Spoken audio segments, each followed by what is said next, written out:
Okay guys, welcome back. कैसे हो आप लोग? जो मैंने आपको बताया था पिछला दिन, उसका थोड़ा सा एसीबीसी करना हमेशा जरूरी है। एसीबीसी रूल याद है? After class before class. तो बिफोर क्लास एक बार फिर गो थ्रू करना है जो भी पिछला दिन होगा। आफ्टर क्लास आज जो होगा उसको गो थ्रू करना है। तो एसीबीसी का गोल्डन रूल बना लेंगे तो it will help you lot. So finance मतलब fund, money, cash, capital. Management मतलब arrange, utilise, distribute, retain and grow. Arrange करो, जुगाड़ करो, यूटिलाइज करो, डिस्ट्रीब्यूट करो जिससे जो कमाया, और रख के ग्रो करो। जो भी है वो कॉर्पोरेट लेवल पे, पर्सनल लेवल पे नहीं है।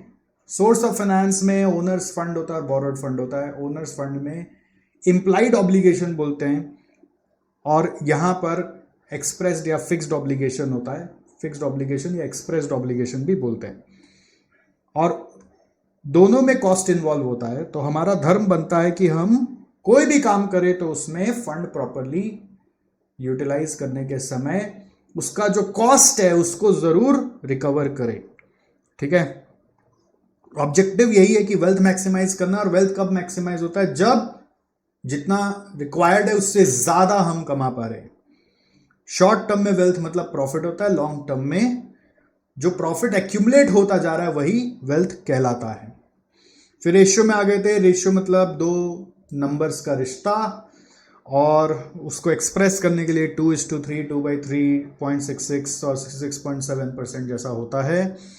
इन FM the two numbers are derived from PL and balance sheet. One from PL, another from PL, one from PL, another from balance sheet, one from balance sheet and another from balance sheet. Examples मैंने आपको दिए थे कुछ popular ratios के। Ratio analysis मतलब interpretation of ratios to know the 4 things about the company: short term solvency, long term solvency, activity and profitability. Limitation ये है कि हम लोगों का जो रेशियो है वो फाइनेंशियल स्टेटमेंट पे बेस्ड है, जहां पे मैनिपुलेशन का संभावना है, जहां पे अकाउंटिंग पॉलिसी यूनिफॉर्म नहीं होती तो कंपेयर नहीं कर पाते। कई बार कंपेयर करने के लिए कोई बेंचमार्क भी नहीं होता। ठीक है? नंबर 4 कंटिन्यू कर रही है। Number 4, users of ratio analysis. किसको रेशियो एनालिसिस काम आता है? लिखते लिखते पढ़ाई करेंगे। देखो, कभी कभी ऐसा होता है कि मेरा थोड़ा राइटिंग स्पीड है ना ज़्यादा है, तो मैं आपसे जल्दी लिख लिया, तो आपको उस समय क्या करना है? सर को लिखने देना है, वेट करना है, फिर वीडियो रोक के पूरा लिखना है। कहीं ऐसा ना हो लिखने के चक्कर में सर जो बोलना चाह रहे हैं वो आप सुने नहीं। ठीक है? तो सर को स्टॉप करने का कंट्रोल आपके पास है, बट पहले सर को लिखने दो, पूरा लिख के फिर आप कॉपी कर लेना। कॉपी करने के चक्कर में लिख समझना रह गया, ऐसा ना होना चाहिए। ये सब जो मैं आपको यहाँ पे लिख रहा हूं ना, ये इसको हम लोग बुलाते हैं क्लास स्लाइड। ये सारा का सारा क्लास स्लाइड आपको आपके क्लासेस के ड्राइव में, जो जिसमें क्लासेस रहता है वहां पर आपको मिल जाएगा। So you don't have to worry about the notes. Alright? ये सारा का सारा नोट्स आप डाउनलोड करके पढ़ सकते हो। खैर, यूजर्स कौन होते हैं रेशियो के? एक होता है मनी लेंडर्स, जैसे कि बैंक्स। ओके? जो भी हम लोगों को लोन दे रहा है उसको क्या टेंशन है कि भाई जिसको लोन दे रहा हूं वो वापस लौटाएगा कि नहीं लौटाएगा। तो उसको कंफर्मेशन के लिए आपका पीएल बैलेंस शीट देखकर रेशियो एनालिसिस करना होता है। आपने कभी सुना होगा, अपने घर में नहीं सुना होगा तो घर में जाके आप क्या ना, आप ऐसे लायक बच्चे होते जा रहे हो जो घर में जाके मम्मी पापा से या जो फाइनेंस आपका घर का देखता हो उनके पास बगल में बैठ के बात कर सकते हो, या ऐसा आप लायक बनाए जा रहे हो। तो उनसे कभी पूछना, आपने कभी कोई लोन लिए हैं घर में, ऑफिस में, कोई भी काम के लिए? तो जब भी कोई बैंक से लोन लेते हैं ना, तो वो हमेशा बोलता है 3 साल का पीएल, 3 साल का बैलेंस शीट, 3 साल का इनकम टैक्स रिटर्न आप जमा करिए। तो उसको लेकर वो लोग क्या करते हैं मालूम? बैंक के आदमी लोग रेशियो एनालिसिस करते हैं, ये देखने के लिए कि आपका रीपेमेंट एबिलिटी है कि नहीं है। तो बैंक्स प्रोवाइडिंग लोन, उनका पर्पस क्या होता है? To assess short term and long term solvency. Depending upon the type of loan, short term and long term solvency depending upon the type of loan. ठीक है, depending upon the type of loan. तो जब short term loan है, तो short term solvency देखना है। लेकिन जब लॉन्ग टर्म लोन है, तो दोनों देखना है, तो खाली लॉन्ग टर्म नहीं देखना है, तब short term plus long term दोनों देखना है। अभी क्या होता है, लोन का जो बाजार होता है ना, प्रॉब्लम क्या है ना, हम लोग कई बार कॉर्पोरेट एंगल से तो चीज़ों को समझे नहीं, अब पर्सनल एंगल से जल्दी समझ जाते हैं।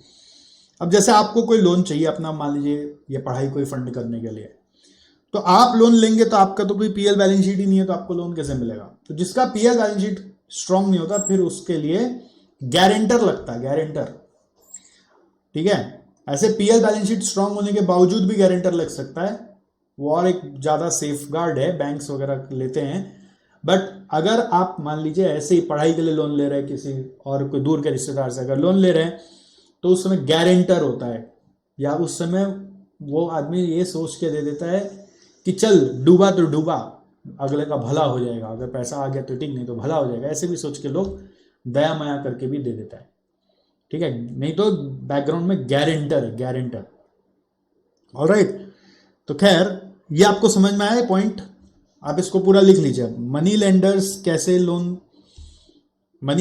कैसे रेशियो एनालिसिस यूज करते हैं, जैसे एग्जांपल के लिए banks providing loan, purpose is to assess short term solvency and long term solvency. मतलब बेसिकली इसका मतलब है ability to repay the liabilities depending upon the type of loan. Short term loan होगा तो short term solvency, but long term loan होगा तो short term plus long term दोनों। ठीक है, आपको ये मालूम है क्या, हमारे जो रुपए आते हैं उसमें बैंक के अलावा, जैसे बोरो जब कर रहे हैं ना मनी लेंडर्स में, तो एक कंपनी डिबेंचर से भी लोन उठाता है। आपका नया नाम सुना है डिबेंचर का? नहीं सुना है तो समझना, ये सब शुरुआत में ना बेसिक्स अपने आप डेवलप होते जा रहा है आपके माइंड में। कहां से लोन उठता है? डिबेंचर से। डिबेंचर जो आपका सब्सक्राइब करते हैं उसको बोलते हैं डिबेंचर होल्डर्स। सर नहीं समझ में आया डिबेंचर क्या है, मैंने पहली बार ही वर्ड सुना है। ऐसा अगर है तो मैं समझा देता हूं। क्या होता है, कंपनी को लोन लेना है अगर, तो कंपनी लोन लेने के लिए क्या तो बैंक के पास जाता है। अच्छा, बैंक में भी ना जो हम लोग वर्ड बैंक यूज कर रहे हैं वो इसलिए यूज करेगा कि आम आदमी जल्दी से वर्ड समझ जाता है। कुछ कुछ बैंक ऐसे बैंक्स बने हुए हैं जो आम जनता के लिए काम नहीं करते, जैसे HDFC बैंक है, स्टेट बैंक ऑफ इंडिया है, उसमें तो आम जनता हम लोग जैसे भी लोग जाते हैं ना अपना अकाउंट खुलवाने, पैसा जमा करने, पैसा लेने, पर्सनल यूज का भी उसमें ट्रांजैक्शंस होता है, पर्सनल लोन भी हम लोग अपने पर्सनल लाइफ के लिए लेते हैं, उसको बैंक बोलते हैं। पता है आपको, कुछ ऐसे भी बैंक्स होते हैं जिसका काम सिर्फ कंपनीज को हेल्प करना है, वो इंडिविजुअल आदमी को हेल्प नहीं करता है। वहां पे ना मिनिमम जो लोन देने लेने का अमाउंट है वो बड़ा होता है, उनको हम लोग बुलाते हैं फाइनेंशियल इंस्टीट्यूशंस। क्या बुलाते हैं? Financial institutions. They are big banks एक तरह से, बस वो लोग इंडिविजुअल पब्लिक के लिए वो डिपॉजिट और विड्रॉल फैसिलिटी नहीं देता है, इसलिए उनको बैंक नहीं बोलते, फाइनेंशियल इंस्टीट्यूशंस बोलते हैं। तो फाइनेंशियल इंस्टीट्यूशंस भी कंपनियों को लोन देता है। तो बैंक्स मैंने लिखा है, अभी के लिए इतना ही लिखा, बट फाइनेंशियल इंस्टीट्यूशन भी हो सकता है। और अब मान लीजिए बैंक के पास जाते हैं तो हम एक बैंक से लोन ले लेंगे, कभी कभी 2-3 बैंक से ले लेंगे, बस वो लोग जितना देगा उतना लेगा। अब मेरे को बड़ा लोन चाहिए, 15,000 करोड़, 20,000 करोड़, तो एक बैंक का क्षमता ही नहीं है इतना बड़ा लोन देने का। तो उस समय कंपनी क्या करता है, लोन लेने के लिए डिवेंचर इशू करता है।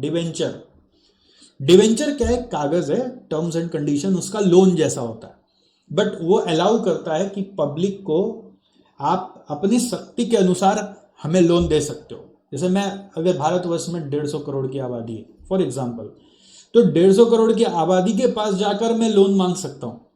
हाँ, 150 करोड़ सारे इन्वॉल्व नहीं होंगे, हो सकता है 5 करोड़ इन्वॉल्व होंगे। अब 5 करोड़ में एक एक आदमी मेरे को सोचिए एवरेज में 10,000 रुपया दे दिया तो 5 करोड़ में 10,000 यानी 50,000 करोड़ रुपया आ जाएगा। एक एक आदमी 3,000 दे दिया तो 15,000 करोड़ रुपया आ जाएगा ना।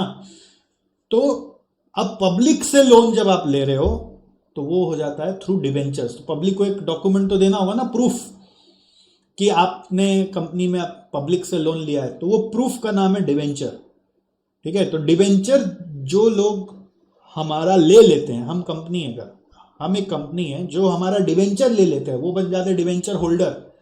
Who are debenture holder? Debenture holders are money lenders. Who are debenture holder? Debenture holder are money lenders who has given the company their money on loan. Who has given the company their money on loan. ठीक है, तो इनका भी goal होता है, normally debenture holder long term loan होता है। ठीक है, it is a long term loan, वो शॉर्ट टर्म के लिए नहीं होता है। क्यों नहीं होता? क्योंकि डिवेंचर को डिवेंचर के तरफ से या डिवेंचर के माध्यम से लोन लेने के लिए एक कंपनी को बहुत भारी भरकम खर्चा करना पड़ता है, प्रचार करना पड़ता है, एजेंट रखने पड़ते हैं। SEBI securities exchange board of India के बहुत सारे इंडिया में रेगुलेशंस है। ऐसे हर कंट्री में सेबी जैसा एक संस्था है जो पब्लिक से पैसा लेने देने पे कंट्रोल लगाता है, रेगुलेशन लगाता है। तो उसके इतने सारे नियम कानून कागजात बनते हैं कि it is a costly affair. तो उस कॉस्टली अफेयर से अगर शॉर्ट टर्म लोन लेंगे ना तो बहुत महंगा पड़ेगा। तो it is always a long term loan. Debentures are always a long term loan. So accordingly long term loan वालों को short term solvency plus long term solvency देखना पड़ता है। समझ में आ रहा है? तो किसको क्या देखना है, किसको क्या देखना है, इट टोटली डिपेंड्स ऑन कौन जो रेशियो एनालिसिस कर रहा है उसका पर्पस क्या है। ठीक है, हम लोग अल्टीमेटली देखते ये 4 चीज है, बट कौन क्या देखेगा वो डिपेंड करता है जो एनालिसिस कर रहा है। समझ में आ रहा है आपको? तो ये सब क्या एक अंडरस्टैंडिंग आपके दिमाग में हम तैयार कर रहे हैं, क्योंकि आप देखो जो भी इंटर में रेशियो एनालिसिस पढ़ रहे हो ना, ये फाइनल है, फुल एंड फाइनल में आके वापस रेशियो नहीं पढ़ाएंगे आपको और नेक्स्ट लेवल पढ़ाएंगे, तो अज्यूम करेंगे रेशियो तो आपको आता ही है। तो इस तरह से सीखना है कि ये आपके रोम रोम में बस गया है। अब ये final full and final life का आखिरी बार रेशियो एनालिसिस पढ़ रहे हो, एप्लीकेशन ओरिएंटेड। अभी तक खाली फॉर्मूला ओरिएंटेड था, कैलकुलेशन ओरिएंटेड था, बट अब कैसे पढ़ना है? एप्लीकेशन ओरिएंटेड, कि कब कौन क्या अप्लाई करेगा। सेकेंड नंबर लिखो, और कौन हो सकता है जो हम लोगों का रेशियोज को यूज कर रहा है। सेकेंड नंबर लिखो, जो हमारे क्रेडिटर्स होते हैं, क्रेडिटर्स, जो हमारे कौन होते हैं? क्रेडिटर्स को किस लिए रेशियो एनालिसिस करने का दरकार है? क्रेडिटर्स कौन होते हैं? क्रेडिटर्स आपने अकाउंट्स में पढ़ा हुआ है। Who are the creditors? Creditors are those money lenders who lend us money without any guarantee, without any security, without any papers or regulations, only goodwill। जैसे आप उधार लेते हो ना, परचेज करते समय क्रेडिटर को बोलते हो भाई साहब अभी दे दो, मैं आपको 1 महीने बाद दे दूंगा। तो क्रेडिटर्स एक ऐसा सोर्स है जहां से पैसा आ जाता है फोकट का, बिना गारंटी दिए। बट क्रेडिटर देता कब है? जब उसको विश्वास आता है। वो गुडविल वाला बात है, इसको गुडविल मतलब विश्वास होता है। ठीक है, गुडविल मतलब विश्वास होता है। तो क्रेडिटर्स अगर आपके साथ जुड़ना चाह रहा है तो समझदार क्रेडिटर क्या होगा ना, खाली आपका रूप रंग हाव भाव नहीं देखेगा। ठीक है, बहुत साल पहले एक मूवी होता था, ओके, हजारी प्रसाद द्विवेदी, उसमें एक कैरेक्टर होता था, आमिर खान माधुरी दीक्षित, दिल करके एक मूवी था। हजारी प्रसाद द्विवेदी आमिर खान का बाप दिखाता था, अनुपम खेर। ठीक है, तो वो था एक कबाड़ी वाला, बट सोचा था मेरे बच्चे की शादी मैं एक रईस घराने में करूंगा, तो अपने आप को बन ठन के तो एक रईस जैसा पोर्ट्रेट किया, और फिर जो रईस कोई एक इंडस्ट्रियलिस्ट था, उसकी बेटी से अपना लड़के का रिश्ता पक्का कराया। तो आप बन ठन के अगर क्रेडिटर से बात करने जा रहे हैं और अंदर में कबाड़ी वाला है, तो क्रेडिटर आज दे दिया, कल दे दिया, परसों तो लंबा लंका लग जाएगा ना आपके कारण, उसका धंधा चौपट हो जाएगा। तो इस चीज को रोकने के लिए क्रेडिटर्स अगर समझदारी से काम करेगा तो कैसे काम करेगा? तो क्रेडिटर बोलेगा रुक जा भाई, क्रेडिट देने के पहले मैं क्या करूंगा, क्रेडिट देने के पहले मैं आपका रेशियो एनालिसिस करूंगा। और कौन सा रेशियो देखेगा, दो रेशियो देखेगा वो, ठीक है। एक शॉर्ट टर्म सॉल्वेंसी देखेगा कि तुम शॉर्ट टर्म में मेरे से जो उधार ले रहे हो उसका रुपया दे पाओगे कि नहीं, और ये भी देखेगा कि अगले का काम धंधा कैसे चल रहा है, एक्टिविटी रेशियो भी देखेगा। एक्टिविटी मतलब होता है डे टू डे ऑपरेशन कैसा चल रहा है, ये आ तो रहा है मेरे पास ठीक है, बट इसका जो धंधा पानी है वो कैसा चल रहा है। जैसे आपसे अगर कोई जोमेटो का कोई कंपनी का परचेज का आदमी आ गया, बोला क्रेडिट चाहिए, तो आपको देखना पड़ेगा ना कि उसका काम धंधा कैसा चल रहा है, ठीक है। तो वो कैसे दिखता है, वो एक्टिविटी रेशियो से समझ में आता है। तो क्रेडिटर्स के लिए हो गया ये। फिर सोचो इंप्लॉइज को भी रेशियो एनालिसिस करना चाहिए किसी कंपनी में जाने के पहले, ये बहुत अच्छा चीज है। जब भी कोई भी कंपनी में नौकरी के लिए हाँ बोल रहे हो, ठीक है, तो आंख बंद करके जो पैकेज दे रहा है उसके लिए हाँ बोल दोगे, तो फिर कंपनी जब महीना बीत जाएगा बोलेगा भैया अपना तो ठन गोपाल हो गया है।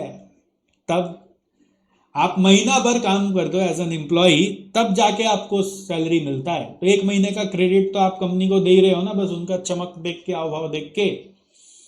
तो वो क्रेडिट कंपनी को देना चाहिए कि नहीं देना चाहिए, उसके लिए भी आप रेशियो एनालिसिस कर सकते हो।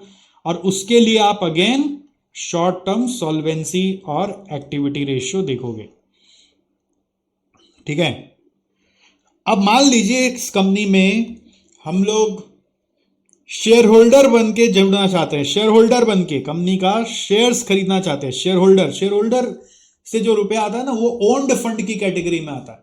उनके साथ कोई एक्सप्रेस्ड ऑब्लिगेशन नहीं होता, बस शेयर सर्टिफिकेट पकड़ाते। Share certificate indicates that you have some percent of ownership in our company. अगर आप हमारी कंपनी का शेयर होल्डर बन गए तो आपके पास कुछ अधिकार है इस कंपनी का as a share holder. But आपको इस कंपनी का शेयर खरीदना चाहिए कि नहीं खरीदना चाहिए, उसके लिए आप कौन सा रेशियो एनालिसिस करोगे।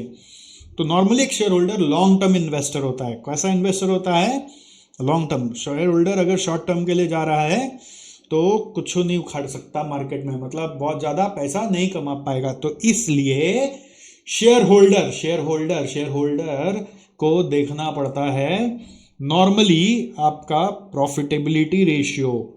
नॉर्मली वो देखता है अपना किस कंपनी का ताकत कितना प्रॉफिट कमाने का, और वो देखता है लॉन्ग टर्म सॉल्वेंसी रेशियो। हालांकि कोई भी रेशियो देख सकता है, बट होता है ना सबको सब रेशियो से उतना फर्क नहीं पड़ता। तो सॉल्वेंसी रेशियो और प्रॉफिटेबिलिटी रेशियो पे इनका ज्यादा नजर होता है, ठीक है। इंप्लॉइज भी कभी कभी हो सकता है प्रॉफिटेबिलिटी रेशियो देखे, क्योंकि कई कंपनियों में क्या होता है ना, जो बहुत सीनियर इंप्लॉइज होते हैं वो लोग ये भी देखते हैं कि कल को ये कंपनी ग्रो करेगा तो इसके प्रॉफिट से मेरे को कितना शेयर मिलेगा, ठीक है। तो इसके ऊपर आपको लॉ में सर पढ़ाएंगे, कंपनीज एक्ट में प्रोविजंस भी होता है। तो इसलिए वो प्रॉफिटेबिलिटी रेशियो भी देख सकता है कुछ की मैनेजरियल एम्प्लॉय यदि होगा तो। फिर गवर्नमेंट को क्या इंटरेस्ट है आपका रेशियो एनालिसिस करने में। अरे गवर्नमेंट को डर लगता है कि आप बड़ी कंपनी हो, जैसे अडानी इतनी बड़ी कंपनी है, रिलायंस इतनी बड़ी कंपनी है, ठीक है, बहुत भारी भरकम टैक्स गवर्नमेंट को इन सब कंपनियों से मिलता है, तभी तो गवर्नमेंट चलता है। देखो हमारे देश में भले ही 125 करोड़ आबादी है, ठीक है, तो 125 करोड़ आबादी जो है वो सारा का सारा टैक्स थोड़ी ना भरता है। गवर्नमेंट को अपना गवर्नमेंट चलाने के लिए 10 लाख करोड़ टैक्स का इनकम चाहिए, 10 लाख करोड़, ठीक है, साल का 10 लाख करोड़ का टैक्स चाहिए। तो एनालिसिस आता है ये सब का, कभी गूगल करोगे ना तो बहुत मजा आएगा आपको ये सब पढ़ने में। इस तरह से इंटरेस्ट लेके अगर पढ़ोगे तो 10 लाख करोड़ में खोजना 95% जो आता है ना, वो मान लीजिए अगर टोटल टैक्स पेयर 100% है तो 5% लोग या कंपनी 5% लोग या कंपनी गवर्नमेंट को 95% टैक्स रेवेन्यू देती है। बाकी 95% से गवर्नमेंट के पास 5% टैक्स रेवेन्यू आता है। तो गवर्नमेंट नजर लगा के रखती है वो अपने चीफ क्लाइंट्स पर। गवर्नमेंट का चीफ क्लाइंट कौन है, अडानी, अंबानी, गोदरेज, कोटक महिंद्रा, ठीक है, टाटा, बिरला, ये सब उनके एकदम क्रीम क्लाइंट्स में से हैं। तो वो गवर्नमेंट इनका ध्यान रखती है। लॉन्ग टर्म सॉल्वेंसी कैसा है, लॉन्ग टर्म में वो कंपनी रहेगा कि डूब जाएगा। अगर वो कंपनी डूब जाएगा तो सोचो देश का इकोनॉमी हिल सकता है। और देखती है वो लोग प्रॉफिट कमा रहे कि नहीं कमा रहे, प्रॉफिटेबिलिटी कैसा है उनका। ठीक है, गवर्नमेंट को इस दोनों पे ज़्यादा इंटरेस्ट है। तो सबका अपना अपना ना इंटरेस्ट लेवल होता है, उसके हिसाब से वो लोग अपना रेशियो को असेस करते हैं। नॉर्मली हर जन जो कि कंपनी से जुड़ रहा है वो रेशियो एनालिसिस कर सकता है। कुछ लोग होते हैं जैसे एनालिस्ट होते हैं, रिसर्चर्स होते हैं, जिसको ना तो वो एम्प्लॉय है, ना तो वो शेयर होल्डर है, ना तो वो गवर्नमेंट है, ना तो वो सोचो क्रेडिटर है, ना तो वो मनी लेंडर है, बट फिर भी उसको कंपनी में इंटरेस्ट है। क्यों? क्योंकि उसका धंधा है ऐसा कि वो ये सब चीज को समझ के इन्वेस्टर्स को या मनी लेंडर्स को, गवर्नमेंट को गाइड करता है। बाकी सब पे लोग गाइड करते हैं, इनके व्यूज के हिसाब से लोग एक्शन लेते हैं। तो ये लोग any ratio, all ratios, all और एनी रेशियो यूज कर सकते हैं depending upon the purpose of the analysis. ये लोग का बहुत व्यू पॉइंट्स आता रहता है, depending upon the purpose of analysis. तो ये लोग शॉर्ट टर्म के लिए गाइड करते रहते हैं, लॉन्ग टर्म के लिए गाइड करते रहते हैं। तो उसके हिसाब से ये लोग एनी और ऑल ऑफ द रेशियोज देखते ही रहते हैं। पता है बाजार में कंपनियों को बहुत ज़्यादा इनका ध्यान रखना पड़ता है, क्योंकि ये लोग कई बार बोल देते हैं ना तो पूरा बाजार पलट जाता है भाई। आप कभी CNBC चैनल देखे होंगे घर में, अगर मम्मी पापा फाइनेंस में माथा लगाते रहते हैं, कॉमर्स बैकग्राउंड से हैं, पैसा रुपया थोड़ा बढ़ाना चाह रहे हैं, तो CNBC सुनते रहते हैं। ठीक है, तो उसमें जो लोग आके, एक न्यूज़ रीडर होता है वो एनालिस्ट नहीं होता है, जो हर समय बोलते रहता है। कोई कोई जन का व्यू पॉइंट्स के लिए बुलाते रहते हैं लोगों को, गेस्ट को, वो सब होते हैं एनालिस्ट। और आप बन सकते हो वैसे analyst as a chartered accountant. तो yes, you are one of the possible candidate to become such analyst. Chartered accountant से बढ़िया एनालिस्ट कोई हो ही नहीं सकता। तो बहुत सारे कंपनी है जो एनालिसिस का ही काम करती है, इसलिए आपको रेशियो एनालिसिस में इंटरेस्ट लेना पड़ेगा। ठीक है, तो जस्ट देखो मेरा जो अप्रोच है कि मैं आपको जो भी बता रहा हूं वो चैप्टर के साथ है ना, दिल को कनेक्ट करना है, अपने को एप्लीकेशन को कनेक्ट करना है, इसलिए आपको इस तरीके से बता रहा हूं। आप ये मत सोचना कि मैं जो बता रहा हूं ये फुल एंड फाइनल है, इसके बियॉन्ड कुछ नहीं है। हम लोग का जो पढ़ाई वो रियल वर्ल्ड ओरिएंटेड है। हम लोग को रियल वर्ल्ड का आइडियाज लेना है कि हम जो पढ़ाई करें वो रियल वर्ल्ड ओरिएंटेड पढ़ाई है कि नहीं है। ठीक है, चलो, very good very good very good.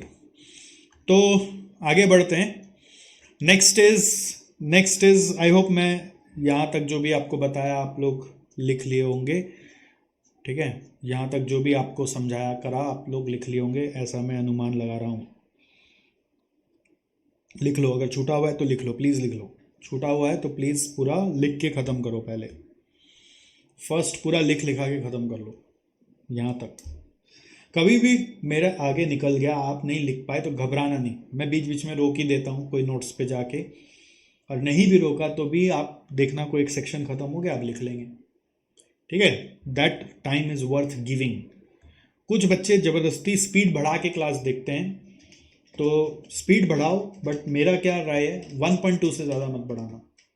1.2 से ज़्यादा अगर स्पीड बढ़ाओगे तो सब चीज़ ऊपर से हवा हवाई हो जाएगा, क्योंकि दिमाग भी तो उतना स्पीड पे चलना चाहिए ना। 1.2 इसलिए हो सकता है कि आप क्या है ना फोकस्ड रहते हो, तो थोड़ा आप जल्दी ग्रास्प कर सकते हो। ईयरफोन लगा के अगर क्लास करोगे तो आप फोकस ज़्यादा रहोगे, तो आप 1.2 पे ग्रास्प कर पाओगे, तो वो 20% टाइम जो बचता है वो आप अपना लाइफ में कुछ और चीज़ भी कर सकते हो। बट उससे ज़्यादा स्पीड बढ़ाओगे तो दिमाग में घुसेगा नहीं, कुछ चीज़ ऊपर से निकल जाएगा। तो don't increase the speed unnecessarily. Alright, okay. तो रेशियो से क्या सच में मतलब जन्म कुंडली आ जाता है? देखो ये विश्वास की बात है और कुछ नहीं है, एक आइडिया लगता है, हम लोग यही बोलते हैं। रेशियो का एक लिमिटेशन ये भी बोलते हैं कि देखो रेशियो तो फाइनेंशियल स्टेटमेंट के बेसिस पे आ रहा है, तो फाइनेंशियल स्टेटमेंट्स जो है वो तो पास्ट की घटनाएं हैं, तो पास्ट में अगर कोई कंपनी का रिपोर्ट गड़बड़ था तो वो गड़बड़ ही बताएगा। बट फ्यूचर में अगर वो अच्छा करना चाह रहा है तो वो रेशियो प्रोजेक्ट नहीं कर पाता है, बट फिर भी पास्ट से जो पता चलना है वो पता चल जाता है, तो हम लोग काफ़ी कुछ डिसीजन मेकिंग उसके हिसाब से कर लेते हैं। ठीक है, एक और पॉइंट आप लिख सकते हो यहाँ लिमिटेशन में, चाहो तो एक पॉइंट और लिख सकते हो, आउट ऑफ डेट हो जाते हैं कई बार, ये रेशियोज आउट ऑफ डेट होते हैं। आउट ऑफ डेट रेशियोज क्यों? क्योंकि based on past data, past financial statements पे बेस्ड है, तो does not capture future plans, may not capture future plans, may not capture future plans, may not capture future plans। Out of debt ratios हो सकता है may not capture future plans। Correct? यहां तक सब समझ में आ गया आपको? देखो लिमिटेशन और भी बहुत सारा मैं निकाल सकता हूं, मैं चाहता हूं आप बहुत बहुत ज़्यादा घुस जाओ एक ही चीज़ में, वैसा भी ना हो। एग्जाम ओरिएंटेशन का भी ध्यान रखना है हम लोगों को, अपना कोर्स भी खत्म करना है, तो एक एक चीज़ में कुरेद कुरेद के मैं सुरंग नहीं बनाना चाहता हूँ, बट आपको तैयार करना चाहता हूँ कि आप एग्जाम भी हैंडल कर पाओ। तो एग्जाम में आएगा लिमिटेशन तो 3 पॉइंट 4 पॉइंट से ज़्यादा थोड़ी ना लिखोगे, तो 10 लिमिटेशन दिया वो किताबों में, तो 10 का तो थोड़ी ना हम लोग को पढ़ना है। ठीक है, और बाकी कोई लिमिटेशन से कोई क्वेश्चन अगर ऑब्जेक्टिव वगैरह बनेगा तो वो इतना बुद्धि में आपको अपने आप आ जाएगा जो मैं पढ़ाऊंगा, कि आप समझ जाओगे कि रेशियो का लिमिटेशन वो हो सकता है कि नहीं हो सकता है, तो वो टेंशन लेने का नहीं है, बस आपको जो बताया जा रहा है उतना ही आपको पढ़ने का है। ओके, तो अब रेशियो निकालना हम लोग को सीखना है, but before that I want you to understand some basics of accounting terms used in FM. ठीक है, कुछ बेसिक्स है जो एफएम में यूज़ होते हैं और कई बार थोड़ा सा डिफरेंट नाम से भी यूज़ होता है, तो ये सब चीज़ों को ठीक से पहले समझ लो, क्योंकि रेशियो में जैसे ही हम जाएंगे तो ये सब में से कोई भी चीज़ यूज़ हो रहा होगा। आपको बहुत सारा चीज़ पता भी हो सकता है, कुछ चीज़ नहीं भी पता हो सकता है, तो ध्यान देके सब चीज़ लिखो और समझो। तो सबसे पहले आ रहा है करंट एसेट्स। करंट एसेट्स क्या होता है?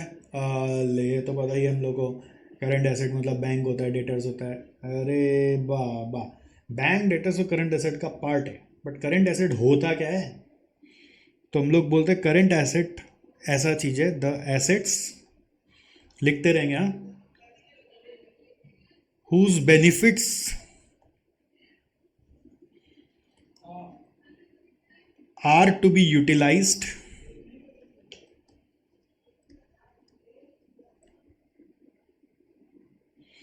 or will be converted into cash, or will be converted into cash within 1 year.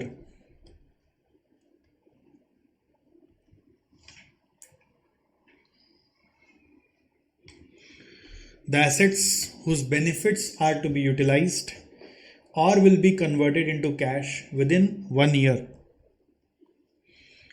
क्या क्या आइटम्स आते हैं इसमें, सारा लिस्ट बना लो। Stock of raw material,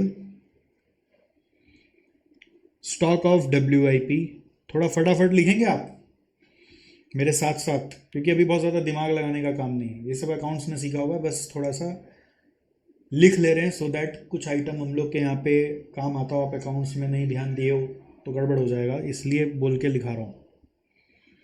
stock of raw material, stock of WIP, stock of finish goods, debtors, bills receivable,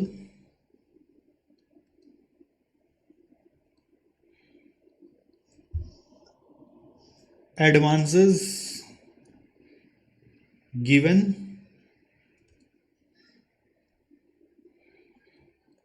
accrued income,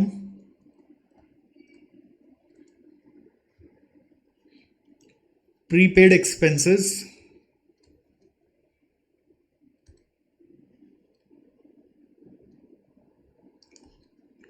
cash at bank, cash in hand,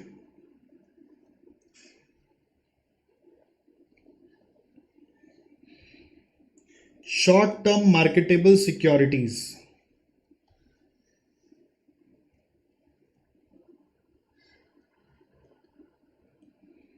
short term marketable securities,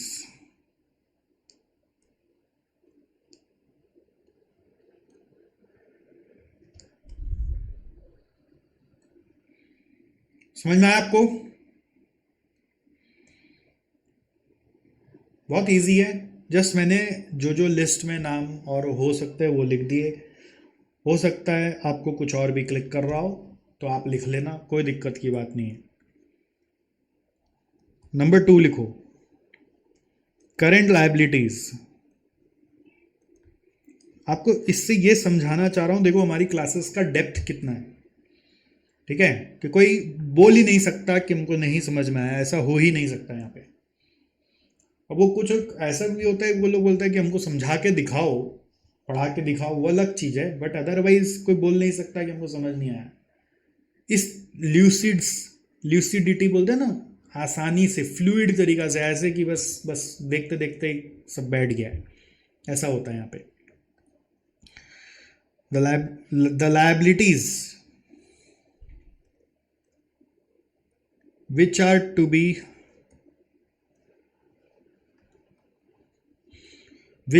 to be paid,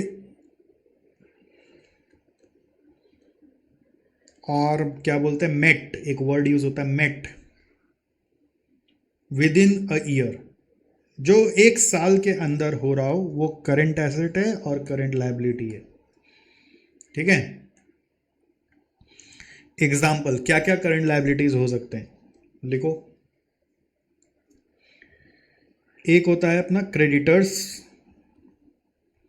accounts आता है तो guess करते चलो, next level सोचते चलो, next sir क्या बोल सकता है, ऐसे सोचो तो मेरे साथ बने रहोगे आप। बिल्स पेएबल, आउटस्टैंडिंग एक्सपेंसेस,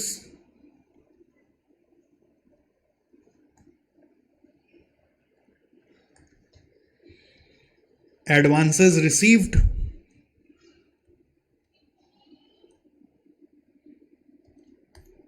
यहां पे एडवांसेस गिवन था, यहां पे एडवांसेस रिसीव्ड है, ठीक है? फिर शॉर्ट टर्म बोरोइंग्स, कोई भी शॉर्ट टर्म लोन ले रखे हो,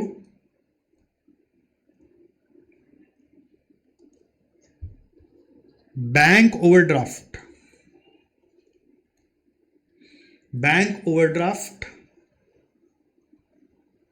कैश क्रेडिट लोन।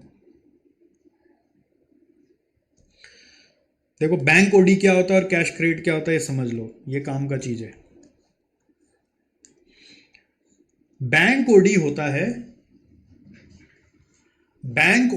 है, कि आपका जो अकाउंट बैंक में खुला हुआ है कंपनी का, उसी को आप बैलेंस उसमें जो डालते हो उतना ही तो नॉर्मली उठा सकते हो ना, बट बैंक आपको अलाउ करता है, अगर आप बैंक को कुछ सिक्योरिटी दे देते हो, जैसे कि आप बैंक के पास कुछ फिक्स डिपॉजिट रख देते हो, या फिर बैंक को अपना कोई स्टॉक का कंट्रोल दे देते हो कि आप कल को अगर डिफ़ॉल्ट हुआ तो वो स्टॉक बैंक आके रोक सकता है, कंट्रोल कर सकता है स्टॉक का राइट्स, कि कल को डिफ़ॉल्ट हुआ तो बैंक आके आपका स्टॉक को होल्ड कर लेगा, तो वो दे देते हो। या फिर आप उसके यहाँ पे कोई एफडी वेफडी कर देते हो, फिक्स डिपॉजिट कर देते हो, तो बैंक आपको आपका अकाउंट में बैलेंस नहीं होने पर भी विड्रॉ करने अलाउ कर देता है, एक लिमिट बना देता है कि आप 50 लाख का लिमिट पे ओवरड्राफ्ट ले सकते हो, डिपेंडिंग अपॉन आपने उसको बदले में क्या सेफ्टी के लिए दिया है, ठीक है? जैसे नॉर्मली कंपनी अपना फ्यूचर के लिए रिजर्व्स बनाता है, रिजर्व्स बनाने के लिए जो रुपया है वो एफडी वेफडी में रखता है ना, कल को कंटिजेंसी आ जाए तो उस एफडी का रुपया में इंटरेस्ट तो आता ही रहेगा, अपना जो है वो आता ही रहेगा, तो उस एफडी का बस कागज खाली बैंक को देने से बैंक है ना आपको अलग से ओवरड्राफ्ट अलाउ कर देता है कि चलो ओवरड्रॉ कर लो, आपके अकाउंट में बैलेंस नहीं है तो भी -50 लाख तक जा सकते हो, तो जितना आप उठाओगे एक्स्ट्रा, मान लो आपने 2 लाख ही उठाया या 5 लाख ही उठाया या 10 लाख ही उठाया, तो उतना पे इंटरेस्ट लगेगा आपके पास। बैंक में जब कस्टमर आपको पेमेंट करेगा तो रुपया डाल देना है, जब बैंक में रुपया आएगा कस्टमर से तो डाल देना उसी अकाउंट में, overdraft is in the same existing account of the company. अब इसी का एक दूसरा रूप है कैश क्रेडिट। कैश क्रेडिट क्या है? कैश क्रेडिट एक ऐसा लोन है जिसमें बैंक बोलता है चलो आपका जो एग्जिस्टिंग अकाउंट है उसमें तो ओडी चल ही रहा है, आपको और अलग से एक अकाउंट खोल के दे देते हैं, एक सेपरेट अकाउंट, जिसमें एक लिमिट बना देते हैं कि आप -10 लाख तक जा सकते हो, और आपको बोलते हैं लो चेकबुक, जितना उठाना उठा लो, बट आपको ना टाइम टू टाइम हर महीना इसमें कुछ रुपया जमा करते रहना पड़ेगा। अकाउंट एक्टिव रहना चाहिए, खाली उठाने का काम नहीं होना चाहिए, इसमें डालने का काम भी होना चाहिए। कैश क्रेडिट आपका कैसा है? एक तरह का लोन है, बट वो एक सेपरेट अकाउंट के थ्रू होता है। उस अकाउंट का नाम होता है कैश क्रेडिट अकाउंट। तो कैश क्रेडिट अकाउंट बैंक के पास जब जाते हैं कंपनी, तो एक अलग से लोन खोल देता है, वो एक अलग अकाउंट नंबर दे देता है, उसका एक अलग चेकबुक दे देता है, और उससे आप वो रुपया उठा सकते हो। ठीक है, बदले में ऑफकोर्स आपको गारंटी सिक्योरिटी सब देना पड़ेगा, और फिर आपको टाइम टू टाइम उसमें डालना भी पड़ेगा, नहीं तो बैंक मॉनिटरिंग करते रहता है, बोलता है नहीं तो बंद कर देंगे अकाउंट को। बैंक ओडी में उसको उतना टेंशन नहीं होता, क्यों? क्योंकि वो तो आपका मेन रेगुलर अकाउंट से जुड़ा हुआ होता है, तो उसमें तो आप ऐसे भी डालते रहोगे। तो बैंक ओडी क्या होता है आपका? In the existing bank account होता है, ठीक है। और कैश क्रेडिट क्या होता है? By way of a separate bank account called as cash credit account. Existing में कैश क्रेडिट नहीं होता। समझ में आया? तो ये दो नया चीज है, कुछ ना कुछ हर चीज में नया मिलेगा, उसको कैप्चर करने का कोशिश करो। Third, working capital. Working capital में एक होता है gross working capital.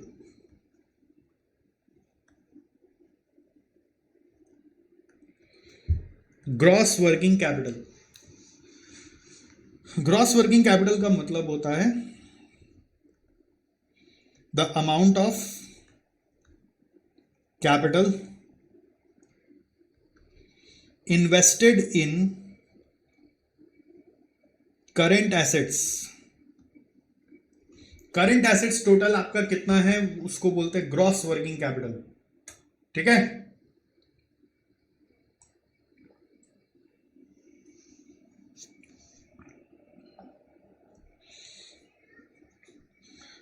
Current assets में जो रुपया आपने इन्वेस्ट किया है उसको हम लोग क्या कहते हैं? Gross working capital. Okay,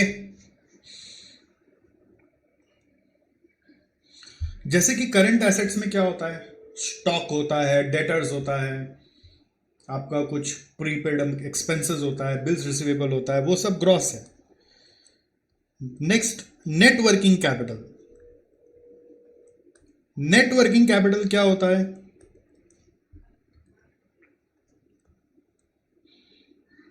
net working capital, net working capital क्या होता है? It is the amount of capital invested in current assets net of current liabilities।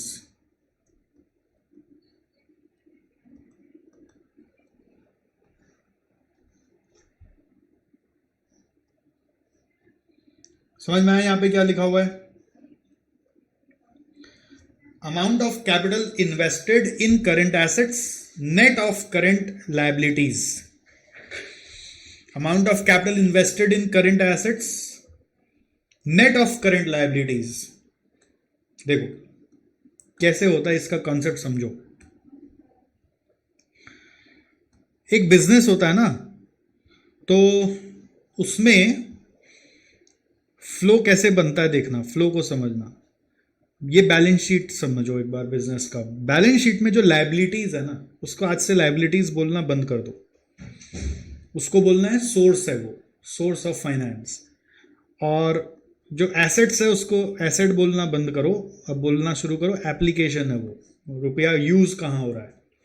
Source और एप्लीकेशन बोलना स्टार्ट करोगे। बिजनेस जहां से भी रुपया लाता है उसको सोर्स में लिखता है, जैसे अगर वो रुपया शेयर कैपिटल से लाया तो सोर्स में लिखेगा, अगर वो रुपया कोई बैंक लोन से लाया, लॉन्ग टर्म लोन ले लिया है, तो वो लोन का रुपया मान लो सोर्स में लिखा जाएगा। तो टोटल कितना आया? 150। 150 से उस बिजनेस ने क्या किया? फिक्स्ड एसेट ले आया। तो एसेट मतलब एप्लीकेशन। अब से थोड़ा कंसेप्ट को नया तरीके से देखना है। कहाँ रुपया लगाया है? एसेट में रुपया लगाया है, वो है सोचो 120, ठीक है। तो 30 लाख रुपया जो बचा हुआ है वो हाथ में रख लिया। जो रुपया हाथ में रख लिया वो सोचो अभी कैश में, ठीक है। ये क्या है? ये कैश है। तो ये कैश क्यों रखता है आदमी? बिजनेस करते समय ये कैश रखता क्यों है? क्योंकि देखो, फिक्स एसेट से ऐसे कोई इनकम नहीं जनरेट होता। फिक्स एसेट्स में तो जगह ले लिया, प्लांट मशीनरी ले लिया, अब आपको उस जगह पे आदमी रखने पड़ेंगे, उनको सैलरी देना है, बिजली बिल देना है, मटेरियल लाना है, मटेरियल का और भी सामान लेकर आना है जिससे गुड्स बनेगा, फिर सामान बना बना कर बेचना है, तब पैसे आएंगे। तो असली जो धंधा पानी होता है ना, वो यहां से होता है, कैश से, ठीक है। ये कैश जो है ये अभी के इस बैलेंस शीट में यही करंट एसेट है, ठीक है। तो ये जो करंट एसेट है इसको आप बोल सकते हैं ग्रॉस वर्किंग कैपिटल है आपका, ऑलराइट। और यहां पे ऐसे करंट लायबिलिटी कुछ है नहीं, तो यही नेट है, ठीक है। यही अभी नेट भी है, क्योंकि करंट लायबिलिटी कुछ मैंने डाला नहीं। अब क्या होता है, हम लोग इसी कैश को यूज करके, मान लीजिए आदमी को सैलरी देंगे, बिजली बिल देंगे, पानी का बिल देंगे, साफ सफाई का बिल देंगे, ठीक है। सॉफ्टवेयर्स लेकर आएंगे, इसी कैश से थोड़ा बहुत सॉफ्टवेयर का रेंट दे देंगे, फिर हम लोग मटेरियल खरीद के लाएंगे, लेबर का पेमेंट करा, और फिर हमारा गुड्स बन के आएगा, गुड्स को रखेंगे, मार्केटिंग करेंगे, सेल करेंगे तो वापस ये कैश घूम के क्या होगा? कैश में आ जाएगा। कैश से मटेरियल आएगा, ठीक है। मटेरियल से सोचो WIP होगा, WIP से फिनिश गुड्स होगा, फिनिश गुड्स से क्या होगा? डेटर्स बनेगा, डेटर्स को रुपया दे दिए, और फिर डेटर्स वापस पैसा दे के चला जाएगा। ये कैश जितना घूमता है उतना धंधा चलता है। बोलते हैं ना, धंधा पानी चल रहा है क्या? धंधा चल रहा है क्या तुम्हारा? तो चल रहा है मतलब कैश घूम रहा है कि नहीं घूम रहा है। अगर ये कैश गया और वहां जाके जम गया, वापस नहीं आया, तो हम क्या बोलेंगे? धंधा चल नहीं रहा, स्टॉक जमा हो रखा है, टेंशन बढ़ जाता है। ये रुपया जाता है और रुपया वापस आना चाहिए। फिक्स एसेट तो बस पड़ा रहता है, फिक्स एसेट का कोई यूज नहीं है। अल्टीमेटली धंधा जो चलता है ना, वो कैश से चलता है। अब इसी कैश को हम लोग एक्चुअली वर्किंग कैपिटल बुलाते हैं। देखो, नाम ही वर्किंग है। वर्किंग मतलब जो काम कर रहा है, फिक्स्ड मतलब जो बैठा हुआ है, वर्किंग मतलब जो उसमें काम हो रहा है। तो ये कैश ही आपका वर्किंग कैपिटल है। इसी से काम हो रहा है, इसी से काम होता है, इसी से पैसा होता है, इसी से घूम घूम के पैसा आता है। नॉर्मली जितना जाता है उससे ज़्यादा आना चाहिए, तब प्रॉफिट होता है। अगर मान लो 30 का 30 गया और घूम के 35 आ गया, तो 5 लाख प्रॉफिट होगा। सोचो कि 30 गया और 35 आ गया, तो नया बैलेंस शीट क्या बनेगा?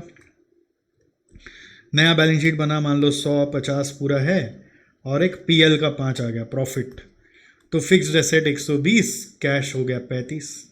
देखा, कैश अगर आते समय ज़्यादा आ जाए तब हमारा धंधा चला।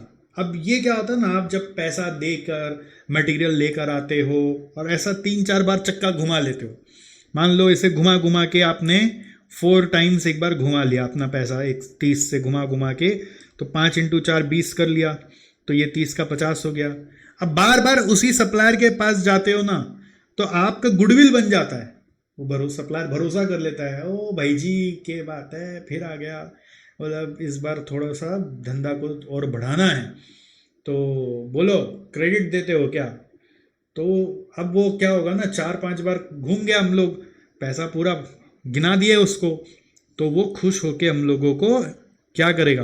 बोलेगा अरे आप ले जाओ ले जाओ ले जाओ, यही ले जाओ, ठीक है। वो ऐसे ही हम लोगों को कुछ एक्स्ट्रा कैश नहीं देता है, बोलता है कि गुड्स ले जाओ। अरे थारा सके छुपे हो है, थे तो दे ही दोगा, आप तो दे ही देंगे, आपसे क्या छुपा है, ठीक है। बनिया लोग ऐसी बात करेंगे ना, थारा सके छुपो है, थे तो दे ही दोगा, तो वो लोग बोलेगा कि ठीक है आप तो दे देना, अब क्या होता है ना, यहां से हल बिजनेस का एक नेक्स्ट लेवल चालू हो जाता है कि मान लो क्रेडिटर ने हम लोगों को क्रेडिटर ने हम लोगों को हमारा गुडविल देखकर 30 लाख रुपया का सामान ऐसे ही दे दिया, जिसका हमने कैश नहीं दिया, बट हम लोगों ने स्टॉक उसका उठा लिया। तो स्टॉक अगर हमारे पास आ गया 30 लाख का, कैश नहीं दिया, ठीक है, तो क्या हुआ, कैश उतना का उतना ही है, ठीक है। बाई गुडविल हम लोगों को हमारा क्रेडिटर खुश होकर, गुडविल मतलब क्या होता है यार, गुडविल मतलब आप लोग अकाउंट्स में जो पढ़े वो छोड़ दो, गुडविल मतलब भरोसा, भरोसा करके हमारा क्रेडिटर क्या करा, ऐसे ही गुड्स दे दिया 30 लाख का, ठीक है।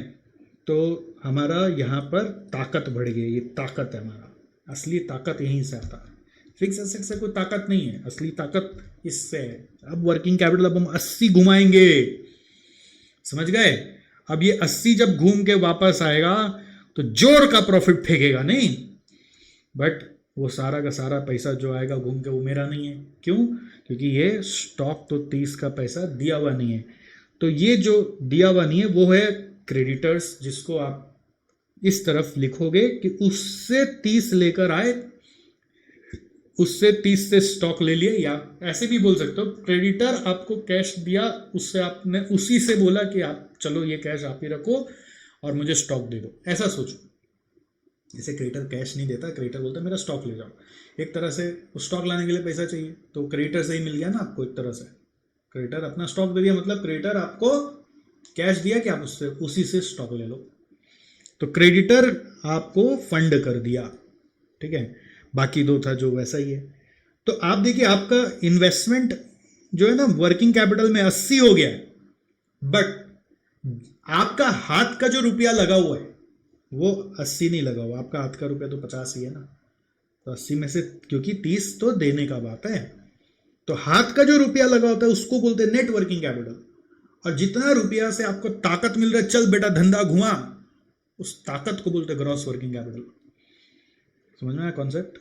ऐसे लिखने के लिए तो ये लिख दिया, ये सब जो मैं समझा रहा हूं ना, ये क्लास लेने का फायदा है और इम्पैक्ट है। ये सब के बारे में आपको किताबों में नहीं मिलता। ये सब एक बार ऐसे सुन लेते हो कहानी सुनकर, तो आपको लगता है जिंदगी भर के लिए बैठ गया, ठीक है।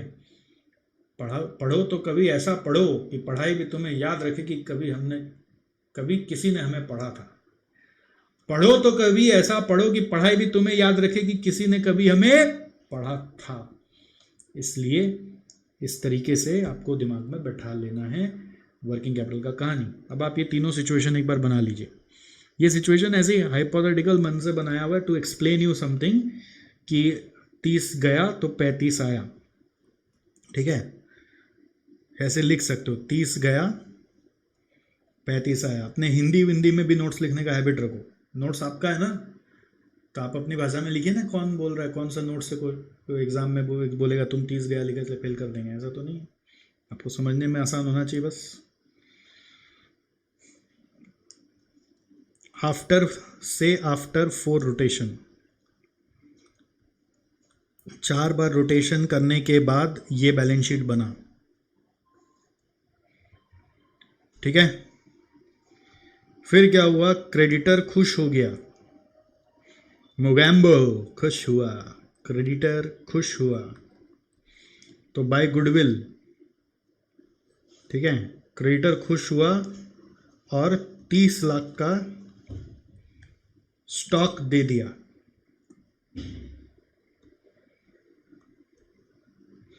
तीस लाख का स्टॉक दे दिया। क्रेडिटर खुश हुआ और 30 लाख का स्टॉक दे दिया।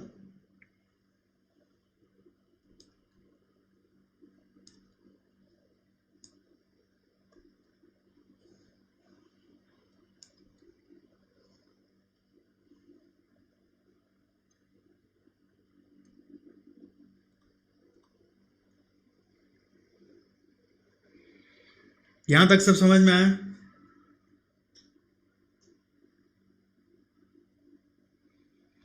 बना लो बना लो बना लो। तो इससे ये समझ में आया कि देयर फोर, आई होप आपने बना लिया। देखो ये सब में ना जल्दी किया करो तो क्या आप और जल्दी सीख जाओगे।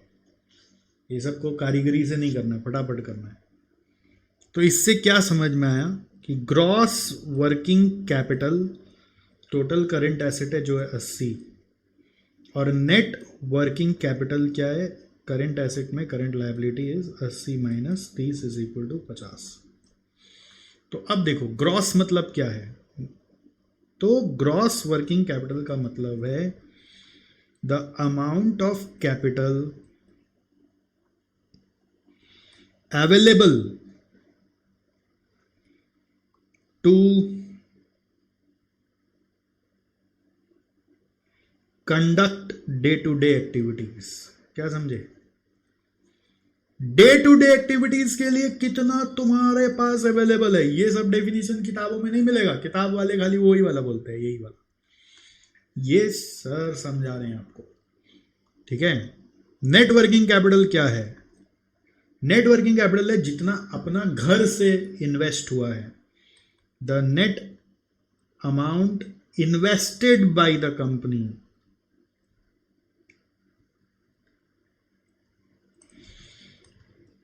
To conduct day to day business या to conduct day to day activities. आहा, समझ में आ रहा है कि नहीं? मजा आ रहा है कि नहीं? अगर समझ में आ रहा है तो मुंह से निकलना चाहिए आहा आहा, ऐसे बोलो। अरे सुने अगल बगल वाला ये क्या कर रहा है, तो लगना चाहिए ना पढ़ रहा है। क्या बोल रहे हैं? आहा। कोई भी क्लास करते करते मजा आ रहा है तो जितना आप इन्वॉल्व होंगे ना क्लास में, बातें करेंगे, स्क्रीन से इनग्रॉस होंगे, उतना मजा आपको आएगा। क्या बोलने का है? आहा।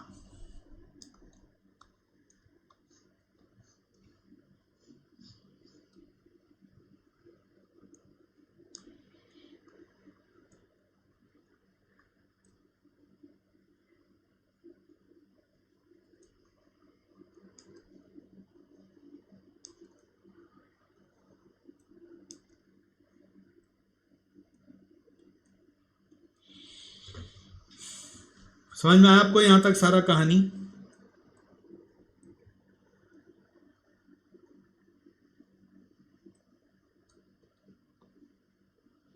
Okay, very good. I am very happy for you कि आपको सब समझ में आ गया। Super duper happy. और लिखो नंबर 4। 4 नंबर है कैपिटल एम्प्लॉयड और लॉन्ग टर्म फंड्स और नेट एसेट्स। ये सब नाम याद नहीं रहते, कैपिटल एम्प्लॉयड फिर भी याद रह जाता है। इन शॉर्ट हम लोग इसको बुलाते हैं इक्विटी प्लस डेट। अब इक्विटी क्या और डेट क्या वो समझेंगे। इसके लिए एक बेसिक जो अकाउंट्स में आप लोग बैलेंस शीट बनाना सीखे हो वो बनाओ पहले, एकदम सिंपल वाला, कंपनी अकाउंट्स नहीं, नॉर्मल टी फॉर्मेट वाला बैलेंस शीट। ये लायबिलिटीज है जिसको अपने सोर्सेज बुलाते हैं, ये एसेट्स है जिसको हम लोग एप्लीकेशन बुलाते हैं।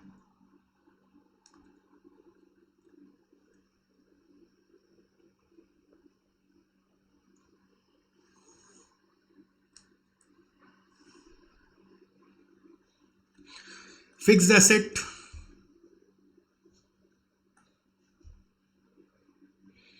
फिर होता है नॉन ट्रेडिंग इन्वेस्टमेंट्स,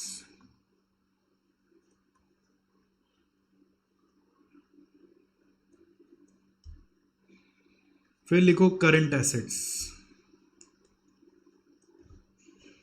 फिर लिखो फिक्टिशियस एसेट्स, शॉर्ट में लिखो ना FACA, फिक्टिशियस एसेट्स।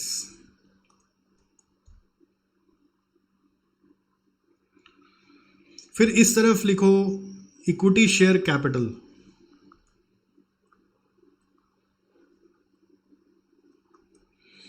इस तरफ लिखो प्रेफरेंस शेयर कैपिटल,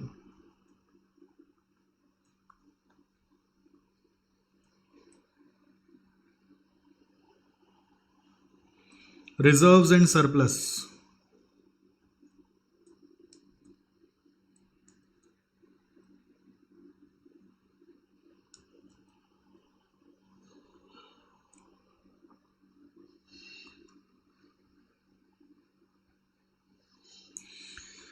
फिर आप लिखो long term loans. Reserves and surplus के बाद थोड़ा सा जगह छोड़ के लिखो, थोड़ा जगह कैप रखा, लॉन्ग टर्म लोन्स। फिर आप लिखो current liabilities.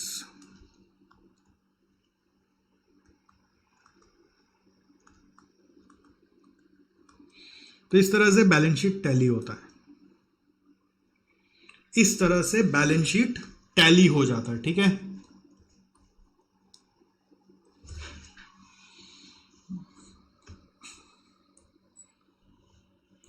So from this we are going to recreate the balance sheet. सोचो कि मैंने ये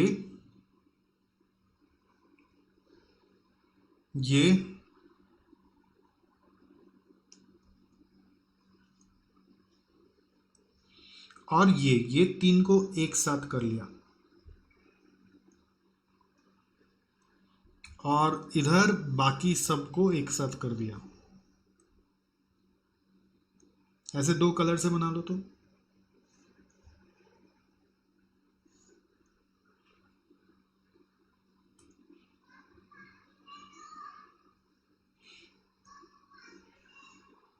ऐसे बनाओ,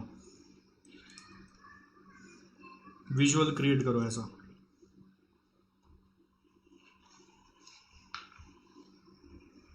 ठीक है, तो बैलेंस शीट तो फिर टैली करेगा ना।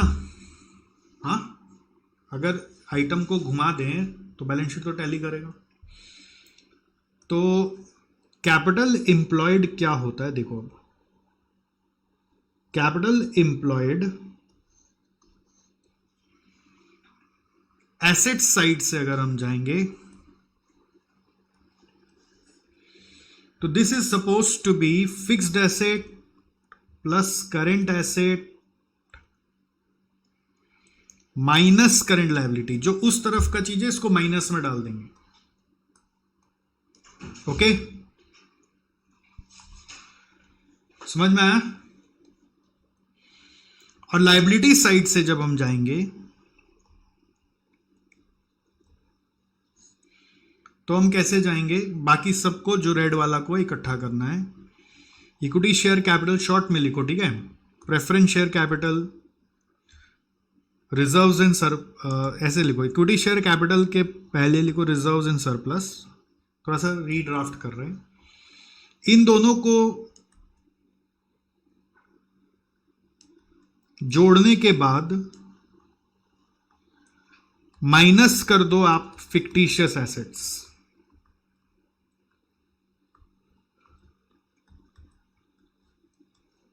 थोड़ा सा रीराइट कर रही, फिक्टिशियस एसेट उस तरफ जाएगा। माइनस कर दो आप नॉन ट्रेडिंग इन्वेस्टमेंट्स।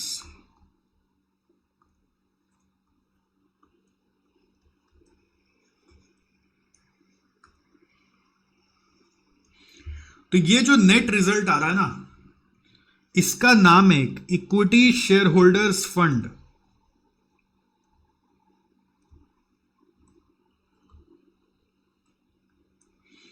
इसका नाम है इक्विटी शेयर होल्डर्स फंड।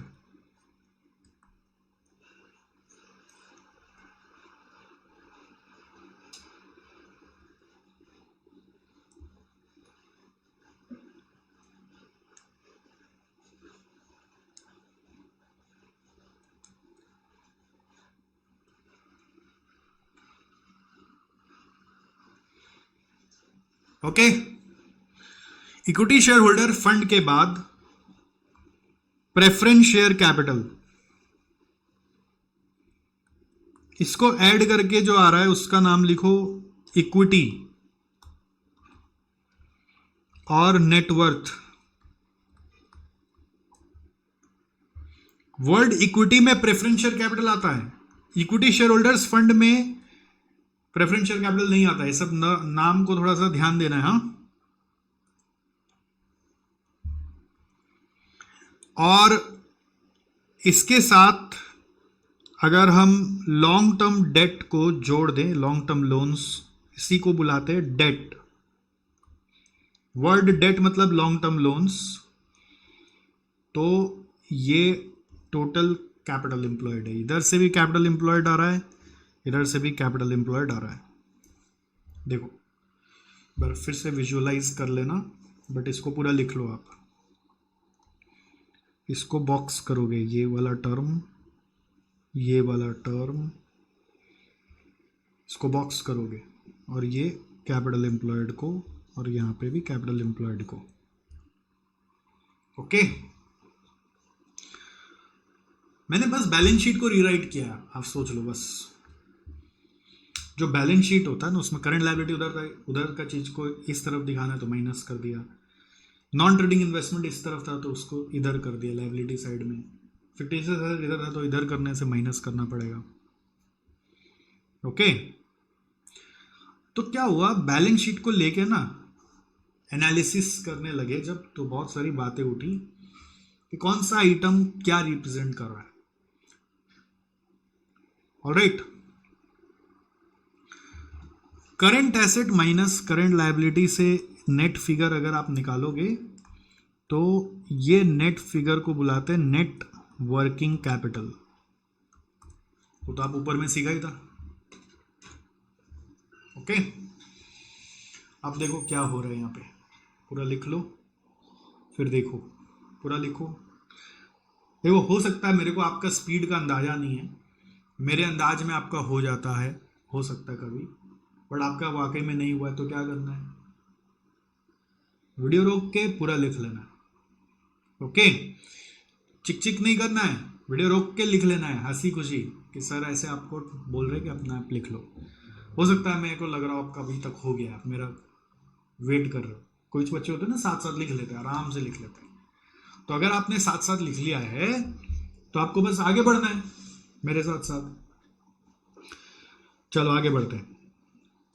तो बिजनेस में जो रुपया हम लोग का लगा हुआ होता है ना, वो फिक्स एसेट में लगा होता है, और मैंने समझाया था नेट वर्किंग कैपिटल मतलब क्या, जो रुपया हमारा बिजनेस में इन्वेस्ट हुआ है रोज का काम करने के लिए, तो यही 2 रुपया लगा हुआ है, that is only capital employed. अब उसका जुगाड़ कहां से हुआ, उसका जुगाड़ होता है इक्विटी शेयर से, रिजर्व से। रिजर्व मतलब क्या है, जो प्रॉफिट कमा ली, घुमा घुमा के बहुत सारा प्रॉफिट जो जमा हो चुका है वो रिजर्व, उस रिजर्व से फिर से और आप कैपिटल बना सकते हो, आगे फिक्स एसेट ले सकते हो, उस रिजर्व से और स्टॉक ले सकते हो, है कि नहीं।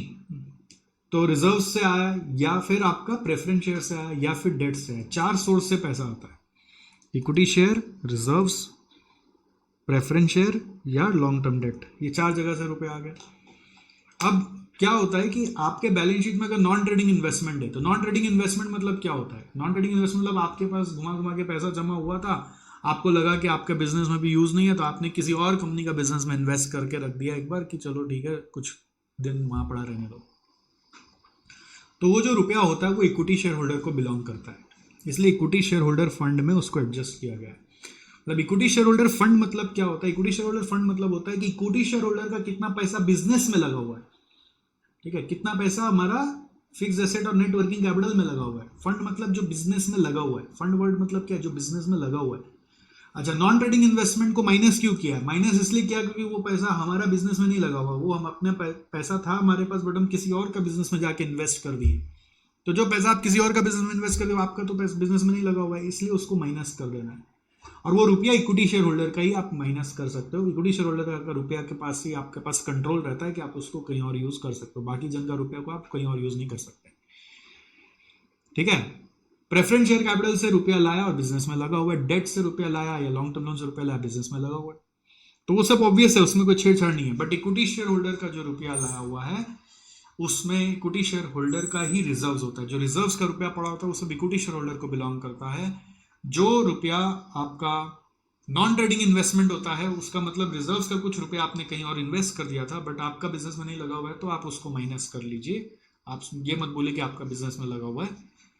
फिक्टिशियस एसेट को माइनस क्यों किया, फिक्टिशियस एसेट बेसिकली क्या है ना, कुछ ऐसा खर्चा है जो बड़ा खर्चा हो गया बट उसको राइट ऑफ नहीं किए पीएल से, खर्चा हो चुका है बट उसको बैलेंस शीट में डाल दिया, राइट ऑफ नहीं किए, तो उसको राइट ऑफ कर लो ना यार। अकाउंट्स में नहीं किए होंगे, अकाउंट्स का कोई लॉजिक होगा, टैक्स बचाने का कोई चक्कर होगा, बट फाइनेंस मैनेजमेंट तो भाई असलियत पे काम करेगा, बेस पे काम करेगा, रूट में जाके काम करेगा। तो अगर आपने माइनस नहीं किया, वो आपका अकाउंटिंग का कोई रूल्स होगा, अकाउंटिंग रूल्स यहाँ मत लगाओ। यहाँ पे हम लोग क्या बोलते हैं, जो रिजर्व्स है उसमें से फिक्टिशियस एसेट माइनस कर लो। मान लो कि फिक्टिशियस एसेट ऐसा आइटम था जो पीएल का कोई खर्चा था जिसको आपने पीएल में राइट ऑफ नहीं किया, तो रिजर्व्स और पीएल एक ही होता है, पीएल क्रेडिट बैलेंस और रिजर्व्स एक ही होता है, अगर आपको अकाउंट से याद आ रहा हो तो वो आप रिजर्व से माइनस करा रहे हो बोल के कि चलो इसको राइट ऑफ कर लो, अल्टीमेटली वो प्रॉफिट कम करने की बात है। ठीक है, देखो अकाउंट्स थोड़ा सा क्लियर होना चाहिए, फाइनेंशियल स्टेटमेंट का एनालिसिस करने जा रहे हैं, अकाउंट्स का नेक्स्ट लेवल, तो अकाउंट्स का कंसेप्ट टर्मिनोलॉजीज क्लियर होना चाहिए, और उसको हम लोग जैसे यूज करने वाले हैं यहाँ पे वो सब टर्म्स भी क्लियर होने चाहिए। कंसेप्ट क्लियर हुआ कैपिटल एम्प्लॉयड का, ठीक है। अब धीरे धीरे जब वैल्यूज देखने लगोगे और क्लियर हो जाएगा, डोंट वरी अबाउट दैट। आओ लिखो 5 नंबर। आपको अगर हम शेयर होल्डर्स फंड बोले, share holders fund, share holders fund इसका मतलब होता है इक्विटी। इक्विटी का और एक नाम है नेटवर्थ। इक्विटी का एक और नाम है नेटवर्थ। इसका एक और नाम है प्रोप्राइटर्स फंड, मालिक को प्रोप्राइटर बोलते हैं ना। और एक इसका नाम है ओनर्स फंड या owners equity. Owners equity, owner का स्पेलिंग देख लेना।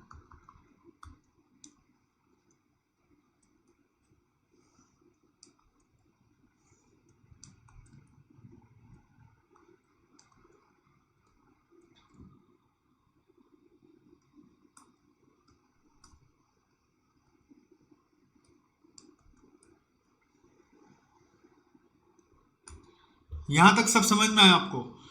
खाली नाम लिखा है मैंने अलग अलग, ये सब नाम अलग अलग वर्ड से आते क्वेश्चंस में, तो कनेक्ट नहीं होता कि क्या पूछ रहा है, तो ये नाम को दिमाग में बैठाना है।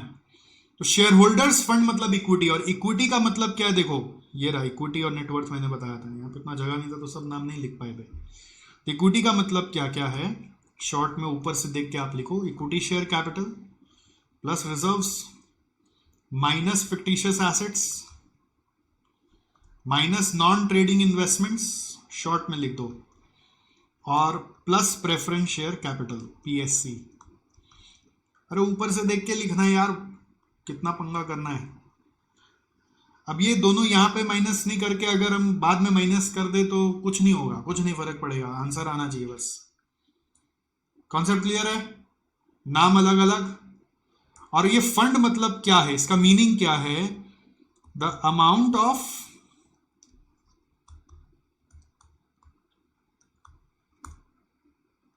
money from equity shareholders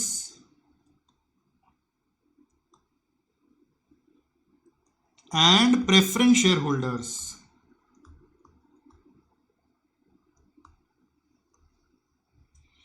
invested in the company's business। Company जो बिजनेस कर रहा है, जो काम कर रहा है, उसमें इन दोनों का कितना पैसा लगा हुआ है। अच्छा, नॉन ट्रेडिंग इन्वेस्टमेंट क्या होता है? नॉन ट्रेडिंग इन्वेस्टमेंट मतलब रुपया है बट किसी और का बिजनेस में लगा हुआ है, ठीक है, तो उसको माइनस कर लेना क्योंकि अपना बिजनेस में नहीं लगा हुआ है। क्लियर है? Shareholders fund, equity, network, proprietors fund, owners fund और ओनर्स इक्विटी। सिक्स्थ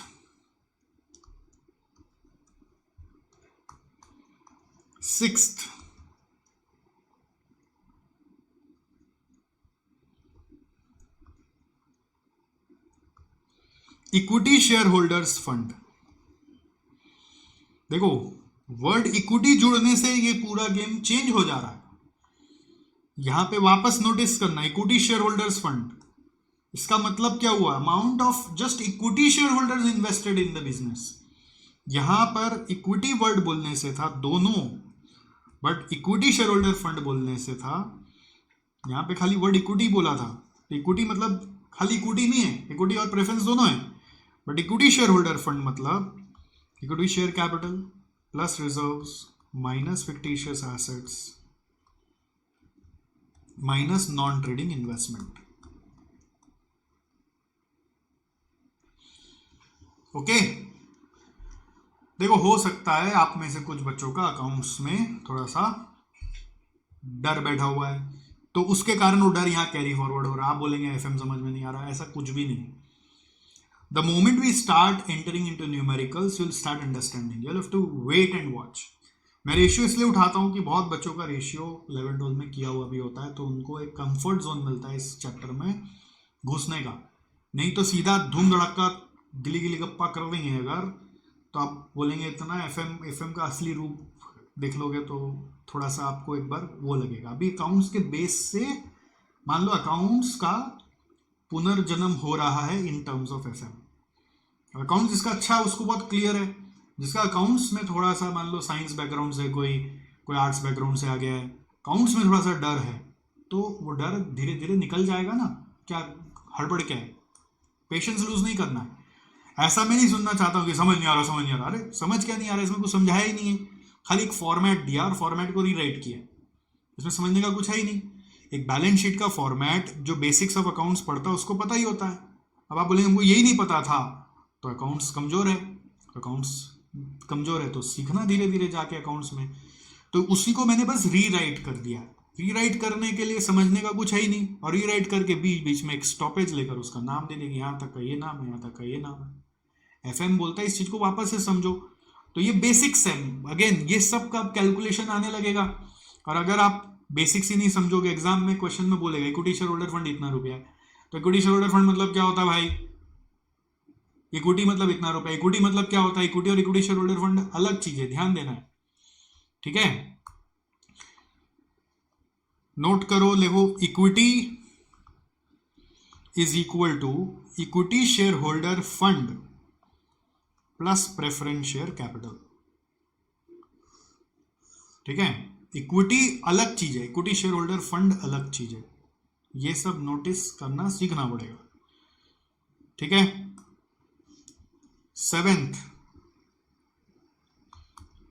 ये सब जो बातें हुई, ये सारी बातें बैलेंस शीट के एंगल से हुई। अब पीएल के एंगल से बात करना है, ठीक है। हाँ, एक कॉन्सेप्ट होता है cost of goods sold, full form लिख सकते हो आप, कॉस्ट ऑफ गुड्स सोल्ड। पढ़े होंगे अकाउंट्स में, सीओजीएस शॉर्ट में बोलेंगे, सीओजीएस।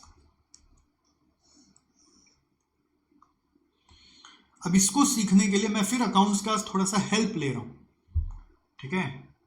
सर मेरा अकाउंट्स एकदम हिला हुआ है, ऐसा आप नहीं बोल सकते हैं। आप ग्रुप 1 में भी अकाउंट्स पढ़ के आते हैं, सर अभी हम पूरा उतना पढ़े नहीं है, तो फाउंडेशन में तो पढ़ के आते हैं। सर हम फाउंडेशन दिए नहीं, हम डायरेक्ट एंट्री से आ गए।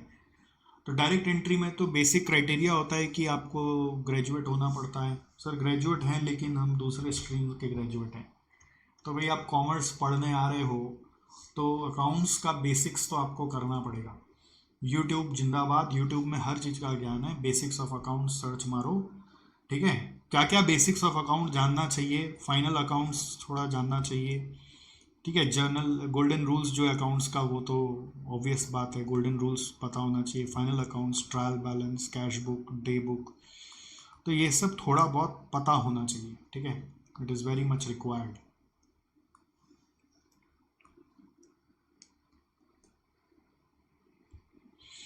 कॉस्ट ऑफ गुड्स सोल्ड में आओ। कॉस्ट ऑफ गुड्स सोल्ड सीखने के लिए देखो दो तरीके से सीखेंगे हम लोग। एक हम लोग सीखेंगे ट्रेडर के एंगल से। ट्रेडर कौन होता है? ट्रेडर होता है जो गुड्स खरीदता है और बेचता है, होलसेलर, रिटेलर। ट्रेडर कौन होता है? होलसेलर होता है या रिटेलर होता है। होलसेलर रिटेलर मालूम है, होलसेलर बल्क में खरीदता बेचता है, वॉल्यूम घुमाता है। रिटेलर छोटा छोटा क्वांटिटी बेचता है। तो ट्रेडर के लिए अकाउंट्स में आपको सिखाया जाता है ट्रेडिंग अकाउंट। ये अकाउंट्स का कॉन्सेप्ट है, ठीक है। तो ट्रेडिंग अकाउंट का एक फॉर्मेट है।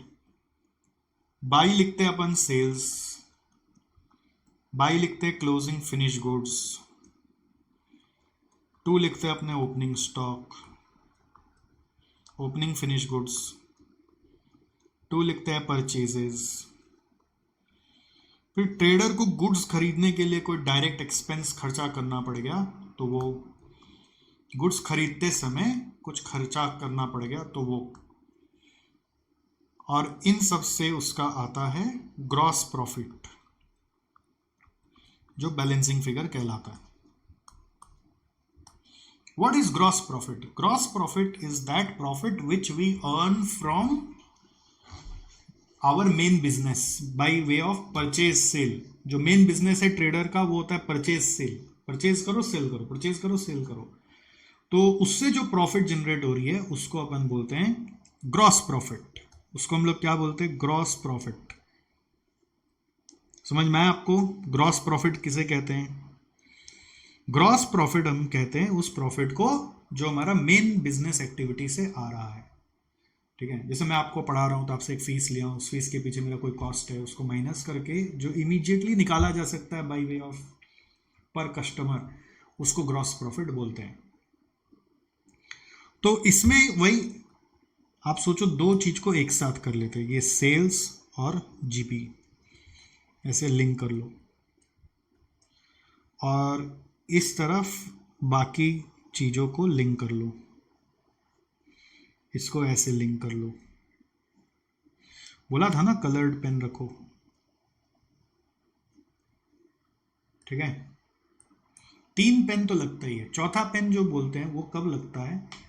अगर आपको इसके अलावा कोई अपने से नोट्स लिखना है, जो आपको लगता है कि ये लिख लेते हैं भाई, जो बोल रहे हैं लिखवाए नहीं है, अपना भाषा में हिंदी, बंगला, मराठी, उड़िया, जो भाषा आप बोलते हो उसमें आप लिख लो, वो एक और 4th कलर पेन काम आता है। 3 पेन जैसे मैं यूज़ करता हूँ वैसे आप यूज़ करते जाओ। एग्जाम में सिर्फ ब्लैक अलाउड है, सीए में ध्यान रखना। तो ये ट्रेडिंग अकाउंट का फॉर्मेट है। तो इसमें जो जो मैंने इस तरफ मार्क किया ब्लैक में, तो उससे बनेगा एक COGS। तो COGS इज इक्वल टू, देखो दो वे है। ऑप्शन 1 हम लोग बोलते हैं opening finish goods plus purchases plus direct expenses minus closing finish goods.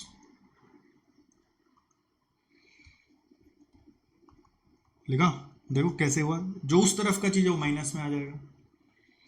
Option to है सेल्स माइनस जीपी,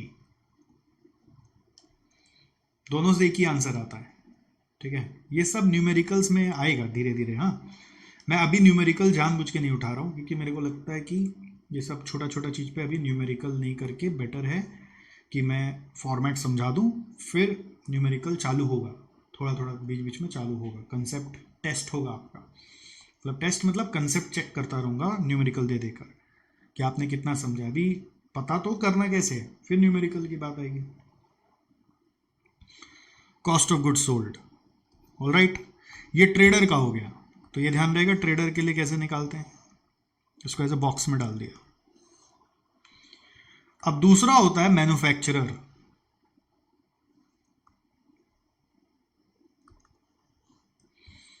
दूसरा होता है मैन्युफैक्चरर। मैन्युफैक्चरर कौन होता है? जो गुड्स बनाता है, रॉ मटेरियल परचेज करके प्रोसेस करके फिनिश गुड्स में कन्वर्ट करता है।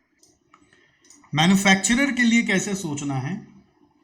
So what you will do is you will create an account called as manufacturing account.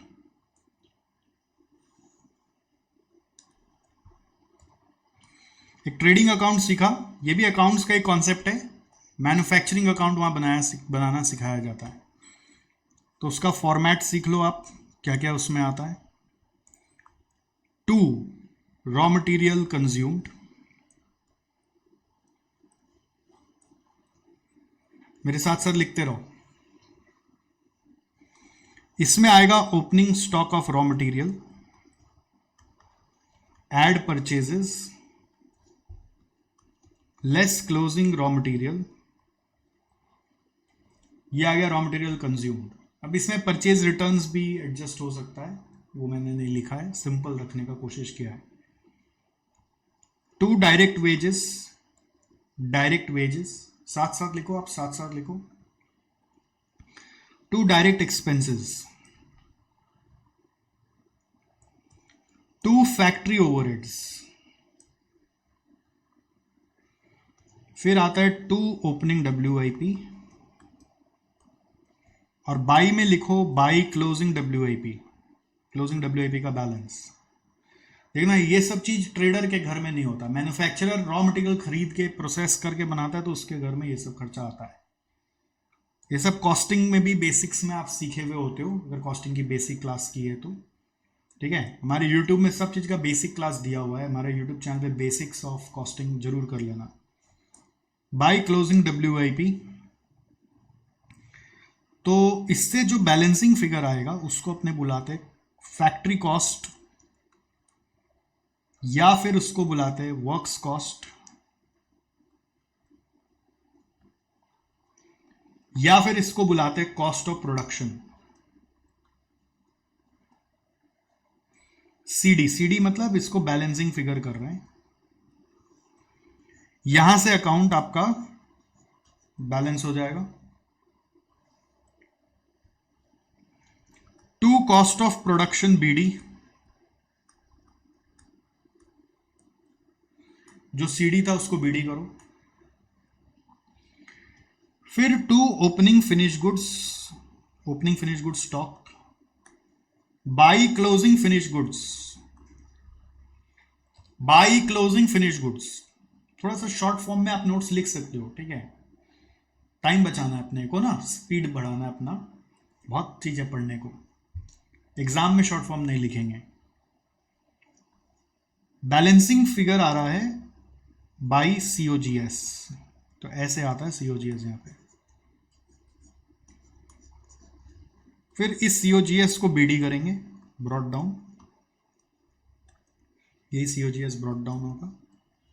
By sales, तो जो रिजल्ट आता है उसको GP बोलते हैं, GPCD बैलेंसिंग फिगर। तो this is how manufacturing account is prepared. Okay, ये अकाउंट्स का पार्ट है, पहले सीखा था बहुत अच्छी बात, नहीं सीखा था तो अभी सीख लिया, खाली फॉर्मेट है और कुछ नहीं है, फिगर्स दिए होते हैं, आपको बैठाना होता है। हम लोगों को इसके ऊपर भारी भारी सम्स मिलेंगे तो हम लोग उसको हैंडल तभी कर पाएंगे जब अपने को ये सब स्ट्रक्चर मालूम है। इस तरह का कैलकुलेशन कॉस्ट शीट में भी कॉस्ट अकाउंटिंग में सिखाया जाता है, बट कॉस्ट अकाउंटिंग का जो कॉस्ट ऑफ प्रोडक्शन कैलकुलेशन है और यहाँ पे जो FM में सीख रहे हो उसमें एक डिफरेंस है। कॉस्ट अकाउंटिंग में जब जाते हो ना तो वहां पे हम लोग कॉस्ट ऑफ प्रोडक्शन के ऊपर एडमिन ओवरहेड को भी जुड़ा देते हैं, यहाँ पे ये कॉस्ट अकाउंटिंग में करते हैं। ठीक है, तो ये यहां पे मैं नहीं लिखूंगा, आपको अलग से नीचे बता दूंगा। ओके, यहां पे लिख लो in cost accounting, cost accounting subject जब पढ़ोगे तो कॉस्ट ऑफ प्रोडक्शन में फैक्ट्री कॉस्ट के साथ जो भी अपना फैक्ट्री कॉस्ट आया एज अबव, उसके साथ आपको एडमिन ओवरहेड भी प्रोडक्शन नेचर का, हम लोग बोलते हैं प्रोडक्शन नेचर का एडमिन ओवरहेड को जोड़ना पड़ सकता है। बट हमारा फाइनेंशियल अकाउंटिंग में या फाइनेंशियल मैनेजमेंट में ऐसा नहीं होता। In FM cost of production is equal to factory cost. FM या फाइनेंशियल अकाउंटिंग भी बोल सकते हो, अकाउंट्स, FM/ अकाउंट्स। अकाउंट्स और FM में यहाँ पे डिफरेंस है, ठीक है, ये ऐसे जनरल नोट है, इसको ध्यान रखना है। आई होप आपको मजा आ रहा है, थोड़ा सा आप थक गए मेरे को दिख रहा है, बट मजा आना चाहिए, इंटरेस्ट आना चाहिए कि हाँ चलो अच्छा चीज हो रहा है, अकाउंट्स का कॉन्सेप्ट भी क्लियर हो रहा है। अकाउंट्स को बेस करके मैं इसलिए सिखा रहा हूँ कि आपको FM कोई नया ना लगे, आपको लगे कि अकाउंट्स कोई रिक्रिएट कर रहे हैं FM में, तो थोड़ा आपको क्या है ना, करते करते ही आ गया होगा। ऑलराइट, अब अकाउंट्स कमजोर है तो सीख रहे हो ना, ये लगेगा, क्योंकि FM शुरू ही हो रहा है अकाउंट्स के बेस से, तो थोड़ा तो आपको लगेगा ना, अकाउंट्स तो सीख रहे हो आप, समझ लो, क्लैरिटी आ रही है। ओके, तो इस पूरे अकाउंट से क्या समझ में आया कि COGS निकालने के लिए ऑप्शन नंबर 1 क्या है? ये देखो, ऑप्शन नंबर 1 है कि आप ये सारा ब्लैक में डालो ऐसे, और ये इनको एडजस्ट करोगे तो एक अप्रोच है। और ऑप्शन नंबर 2 ऐसे रेड में डालो, सेल्स माइनस GP करके COGS आएगा। दो तरीका से आ सकता है, सेल्स माइनस GP करके, या फिर वो सारा ऐड करके और ये माइनस करना है क्लोजिंग WIP, और ये वाला ओपनिंग फिनिश गुड्स और क्लोजिंग फिनिश गुड्स। ठीक है, तो ऑप्शन नंबर 1 सजाओ, कैसे आएगा? ब्लैक वाला को रॉ मटेरियल कंज्यूम्ड शॉर्ट में लिखो, plus direct wages plus direct expenses plus factory overhead plus opening WIP less closing WIP,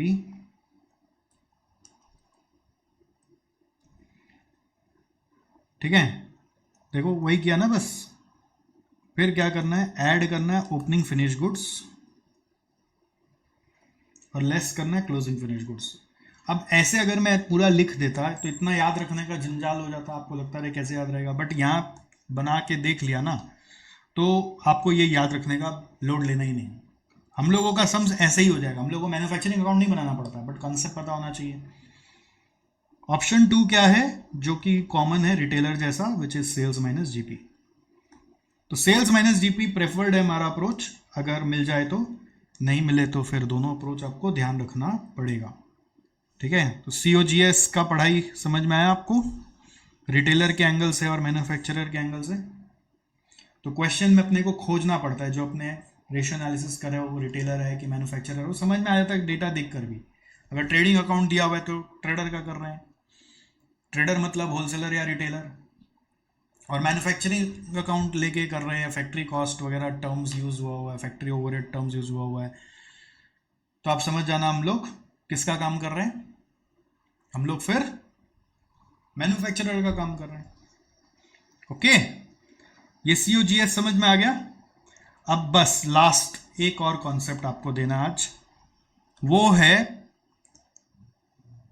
income statement बोलते हैं हम लोग इसको।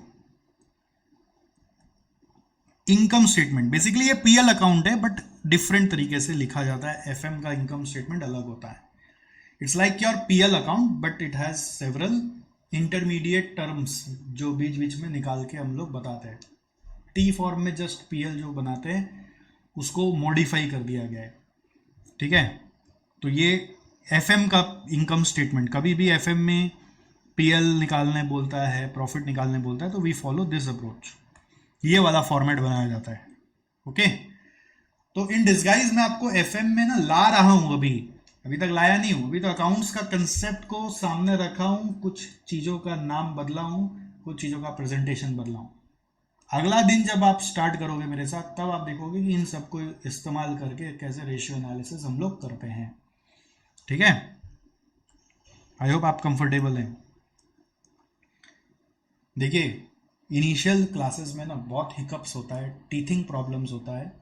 मैं आपको जान रहा हूँ, आप मुझे जान रहे हो, रादर ज़्यादा करके क्या होता है, मैं तो आपको एक अज्यूम करके, आपको आत्मा को सामने बैठाकर, एक बच्चा टिपिकल एवरेज से एवरेज बच्चा कैसे सीख रहा होता है उसको अज्यूम करके मैं पढ़ा रहा हूँ। ठीक है, मैं आपको हकीकत में आपका बचपन का पढ़ाई का तैयारी नहीं देखा हूँ, आपको हकीकत में मैं जानता भी नहीं हूँ, मैं तो अजम्पशन करके पढ़ा रहा हूँ, और आप उस अजम्पशन पे 100% मैच हो जाएंगे या 80 मैच होंगे या 20 मैच होंगे। धीरे धीरे क्या होता है, आप अपने टीचर के साथ जेलअप हो जाते हो, आप उनके अप्रोच के साथ कोप अप कर लेते हो।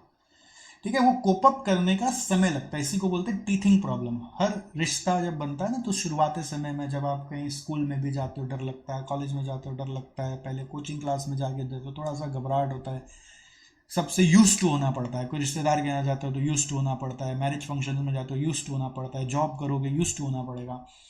तो यूज टू होने में थोड़ा सा समय लगता है, और वो समय देना पड़ता है, वो पेशेंटली, बस एक ट्रस्ट के साथ कि आप गलत जगह नहीं हो। I am telling you, you are at the best place ever you can be to learn FM। और कॉस्टिंग, अगर आप कॉस्टिंग में मेरे से पढ़ रहे हो तो you are at the best place.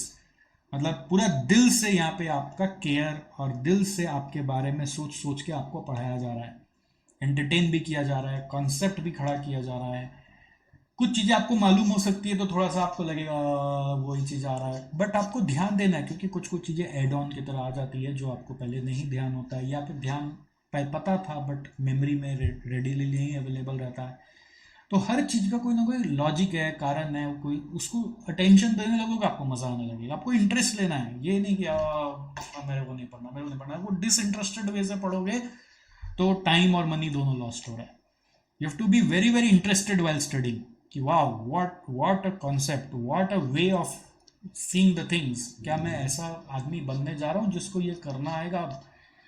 Finance manager इसी तरीके से सोचता है, तो उसको सोच को दिमाग में बैठाना है, लिखते लिखते, सुनते सुनते।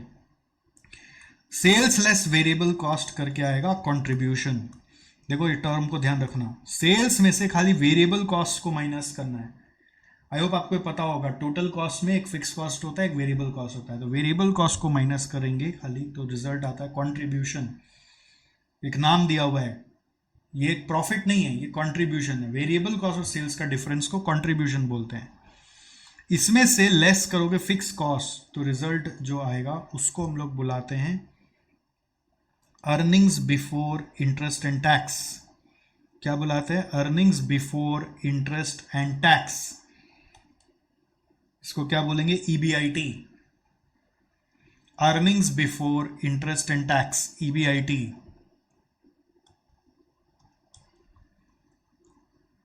फिर इसमें से आपको माइनस करना है इंटरेस्ट।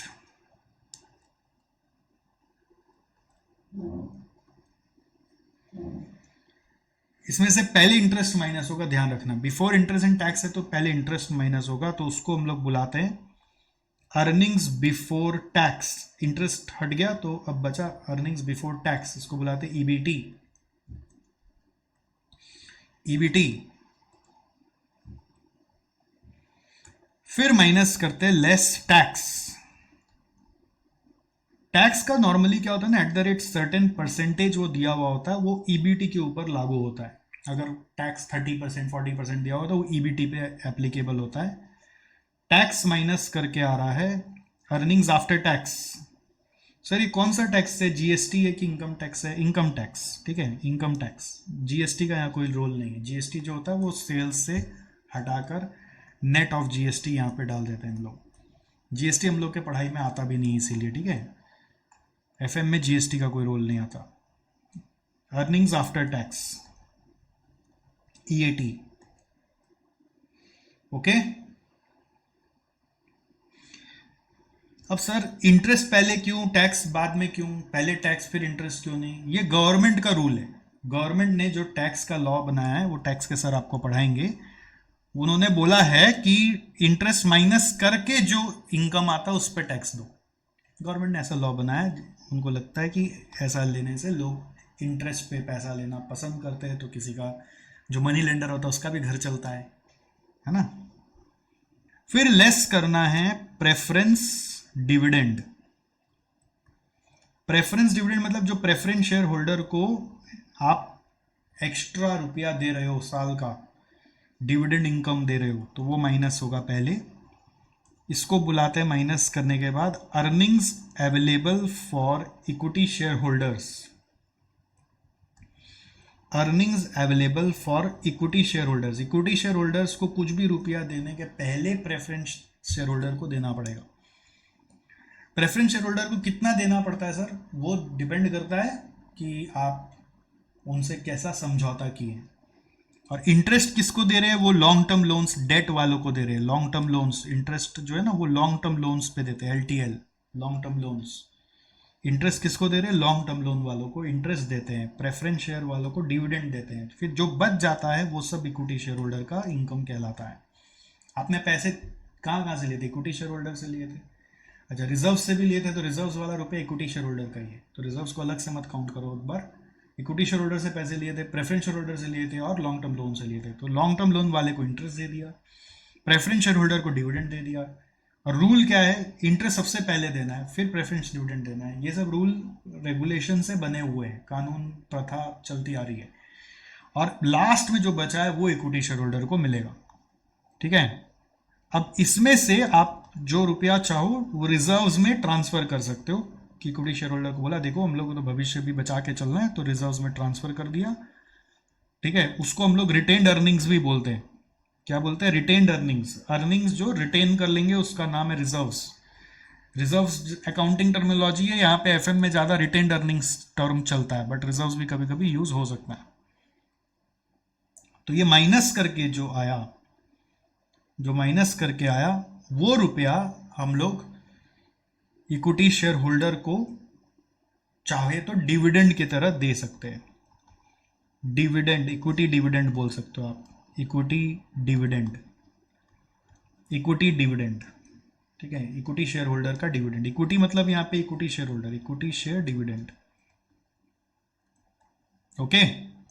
इक्विटी शेयर डिविडेंड, इसका भी शॉर्ट फॉर्म बना सकते हो, इफेश बुलाते हैं इसको, इफेश, equity earnings available for equity shareholders, EAFES, earnings available for equity shareholders is इफेश। इसका कोई शॉर्ट फॉर्म नहीं है, इक्विटी शेयर डिविडेंड का कोई शॉर्ट फॉर्म मत बनाओ, ठीक है।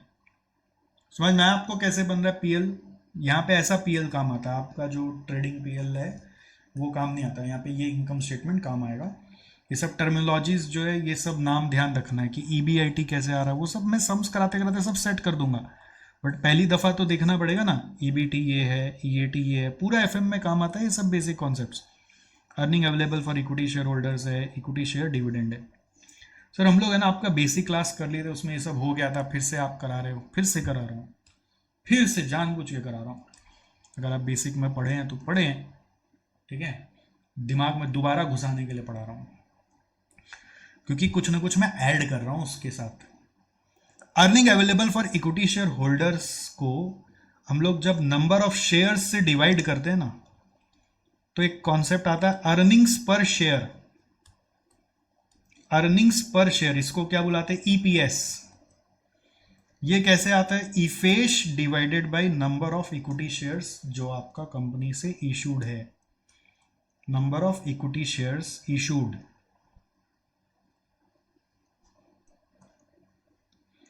ओके। और इक्विटी शेयर डिविडेंड को जब डिवाइड करते हो तो उसको बोलते हैं dividend per share, DPS, that is equal to equity share dividend, equity share dividend divided by number of equity shares. अब ये सब जो सीखा ना, ये सब कभी कभी अकाउंट्स में भी, अकाउंटिंग स्टैंडर्ड्स पढ़ोगे तो सब में भी काम आएगा। तो वहां का चीज यहाँ काम आता है, यहाँ का चीज वहां काम आता है, क्योंकि होलसम तो आपको रियल वर्ल्ड में सब्जेक्ट का सारा का ही नॉलेज अप्लाई करना है ना। लॉ भी अप्लाई करना होगा, कंपनी में जाओगे तो फिर अकाउंट्स भी अप्लाई करना होगा, तो FM भी अप्लाई करना होगा, नॉलेज सभी का होना चाहिए, ठीक है। तो आज मैंने आपको यहाँ तक ही पढ़ाया, बस और नहीं पढ़ा रहे आपको। अब आप इसको थोड़ा डाइजेस्ट करो। AC करा था आज, अब BC करो, मतलब सॉरी BC करा था, बिफोर क्लास किया था, अब आफ्टर क्लास रिवीजन लगेगा। दिमाग में एक बार बैठाना पड़ेगा कि सर ने क्या क्या पढ़ाया। दिमाग में बैठाने का तरीका क्या होता है कि आप चीज़ों को फिर से देखोगे, आंख बंद करके हेडिंग देखकर याद करोगे कि क्या बताया था। लिमिटेशन में कार्ड करा दिया था, आउट ऑफ डेट हो सकता है क्योंकि अकाउंट्स तो पुराना होता है। फ्यूचर प्रॉस्पेक्ट को इग्नोर किया हुआ हो सकता है। यूजेस ऑफ रेशियो समझाया था आपको। ऐसे जब दिमाग में बैठाना है तो कोशिश करो कितना याद आता है। देखो, शेयर होल्डर के एंगल से समझाया था, लॉन्ग टर्म मनी लेंडर्स के हिसाब से समझाया था, क्रिएटर के एंगल से समझाया था, एम्प्लॉय के एंगल से समझाया था, गवर्नमेंट के एंगल से समझाया था। याद आ रहा है? एनालिस्ट और रिसर्चर्स को भी रेशियो का जरूरत हो सकता है, तो सबको सारा रेशियो का जरूरत नहीं होता है। मनी लेंडर्स को लॉन्ग टर्म सॉल्वेंसी रेशियो और शॉर्ट टर्म सॉल्वेंसी रेशियो में इंटरेस्ट है। शेयर होल्डर को लॉन्ग टर्म और प्रॉफिट में इंटरेस्ट है। फिर क्रिएटर्स को शॉर्ट टर्म और एक्टिविटी में इंटरेस्ट है। फिर गवर्नमेंट को प्रॉफिटेबिलिटी में इंटरेस्ट और लॉन्ग टर्म सॉल्वेंसी में इंटरेस्ट है। फिर आपका एम्प्लॉयज़ लोग को एक्टिविटी और प्रॉफिटेबिलिटी में इंटरेस्ट है, शॉर्ट टर्म सॉल्वेंसी में भी इंटरेस्ट है। फिर रिसर्चर्स को किसी भी रेशियो में इंटरेस्ट हो सकता है। फिर बेसिक्स ऑफ अकाउंटिंग आपको समझाने चलेगा, उसमें 8 पॉइंट्स है। करंट एसेट्स क्या होता है, जिसका ऑब्लिगेशन, जिसका कैश हम लोग को रिसीव हो जाएगा या जिसका बेनिफिट विद इन 1 ईयर मिल जाएगा, तो उसमें नाम बताया। करंट लायबिलिटीज, जिसका हम लोग को पेमेंट करना पड़ेगा विद इन अ ईयर, वो करंट लायबिलिटीज है। उसमें कैश क्रेडिट सीखा, बैंक ओडी का डिफरेंस सीखा, ठीक है। वर्किंग कैपिटल में ग्रॉस और नेट सीखा। ग्रॉस मतलब ऐसे तो करंट एसेट है, नेट वर्किंग कैपिटल मतलब current asset minus current liability है। कुछ नहीं बोलते हैं ना, तो वर्किंग कैपिटल मतलब नेट ही समझते हैं। और उसका मीनिंग समझाया कि ग्रॉस मतलब जो रुपया हम लोग एक्चुअली घुमा रहे हैं वो ग्रॉस है, और नेट मतलब जितना रुपया हम लोगों का घर से लगा हुआ है। घुमा रहे होते ज़्यादा बट नेट में लगा हुआ कम, बिकॉज क्रेडिटर्स वगैरह से पैसे मिल जाते हैं। तो क्रेडिटर से ही मिलता है ऐसा नहीं है, करंट लायबिलिटीज में जो जो आइटम होता है ना, वो सब आपको ताकत प्रोवाइड करते हैं और करंट एसेट्स बढ़ाने का, ठीक है। खाली क्रेडिटर ही नहीं, करंट लायबिलिटीज का जितना आइटम है वो सब आपका करंट एसेट्स को और बढ़ा देता है, जिससे कि आप और ज़्यादा बड़ा बिजनेस घुमा पाओ। तो कॉन्सेप्ट समझ में आया। फिर कैपिटल एम्प्लॉयड समझाया, लॉन्ग टर्म फंड क्या होता है, डेट प्लस इक्विटी बोलते हैं इसको नेट एसेट भी बोलते हैं। तो डेट मतलब क्या होता है, लॉन्ग टर्म लोन। इक्विटी मतलब क्या होता है, equity share capital plus reserves minus fictitious asset minus non trading investment plus preferential capital. देखो ये सब हम लोग को तो करते करते याद हो गया, अब आपको भी ऐसे याद होना चाहिए। चीज़ें जब तक याद नहीं होती है, जैसे आपको गोल्डन रूल याद हो चुका है, जैसे आपको अकाउंट्स अगर पढ़े हुए हैं तो गोल्डन रूल याद है, जैसे आपको फॉर एग्जांपल और क्या बोले 2 का टेबल याद है, फॉर एग्जांपल आपको टेंस कितने प्रकार के होते हैं वो याद है, ऐसे आपको ये सब चीज़ याद होगा तभी आप चीज़ों को इजीली कर पाओ। तो अभी बैठ कर रटना नहीं है, धीरे धीरे क्या होगा ना, सम्स में देखते देखते रेफर करते करते याद हो ही जाएगा, बट अभी दिमाग में एक बार बैठा रहे हैं। अगर आप कैसे मैंने डिराइव किया उस चीज़ को भी देख लोगे तो आपको ऐसे ही याद हो जाता है, आपको ज़्यादा स्ट्रगल नहीं करना पड़ता है। फिर आपको समझाया कि इक्विटी शेयर होल्डर फंड क्या होता है, इक्विटी क्या होता है, ऑलराइट, और डेट प्लस इक्विटी क्या होता है। कैपिटल एम्प्लॉयड मतलब डेट प्लस इक्विटी है। इक्विटी शेयर होल्डर फंड और शेयर होल्डर फंड में डिफरेंस होता है, शेयर होल्डर फंड में इंक्लूड प्रेफरेंस शेयर कैपिटल, ठीक है। फिर कॉस्ट ऑफ गुड्स सोल्ड समझाए, ट्रेडर के एंगल से, मैन्युफैक्चरर के एंगल से। और फिर आपको इनकम स्टेटमेंट का एक फॉर्मेट दिया, जिसमें sales minus variable cost contribution minus fix cost EBIT, EBT minus interest EBT, EBT में से टैक्स गया तो ईएटी, ईएटी में से प्रेफरेंस डिविडेंड गया तो ईफेश, ईफेश में से रिजर्व्स गया तो डिविडेंड, इक्विटी डिविडेंड। अब ईफेश बाई नंबर ऑफ शेयर्स गया तो EPS, equity dividend by number of shares गया तो DPS. That's it for today. अब ये मैंने तो एक बार बीसी एसीबीसी करवा दिया, मतलब आफ्टर क्लास करवा दिया है। अब एक बार और आप हो सके तो और एक बार 5 मिनट लगेगा, गो थ्रू कर लेना शुरू से, जितना अभी तक पढ़ा है वो, पिछला क्लास का भी ज़्यादा टाइम नहीं लगे, वो कर लेना। तो क्या होगा, और ग्रिप आ जाएगा। ग्रिप आते आते जब सम्स में उतरोगे तो क्या होगा ना, मैं अगला क्लास और नया चीज़ सिखाऊंगा, बट ये चीज़ को यूज़ करके नया चीज़ सिखाऊंगा। यहाँ पे जो सिखा दिया वो तो रहेगा ही, वो अपना कैलकुलेशन में आएगा, बट इस कैलकुलेशन को यूज़ करके अब रेशियोज बनाने हम लोग को। तो रेशियोज बनाना जब सिखाएंगे तो अलग चीज़ पर दिमाग चाहिए, तो ये चीज़ तो बैकग्राउंड में हमेशा पता होना चाहिए ना, तो ये बेस हो जाएगा। नया चीज़ फिर सीखोगे, हर क्लास में नया नया ऐड होगा, तो पुराना चीज़ के ऊपर ही तो नया बिल्डअप करेंगे ना, तो पुराना दिमाग में बैठेगा तभी नया आएगा। तो दिमाग में बैठाओ इसको, थोड़ा सा हल्का सा रिवीजन करो। ओके, सी यू, अगले सेशन में मिलते हैं। Bye bye, take care.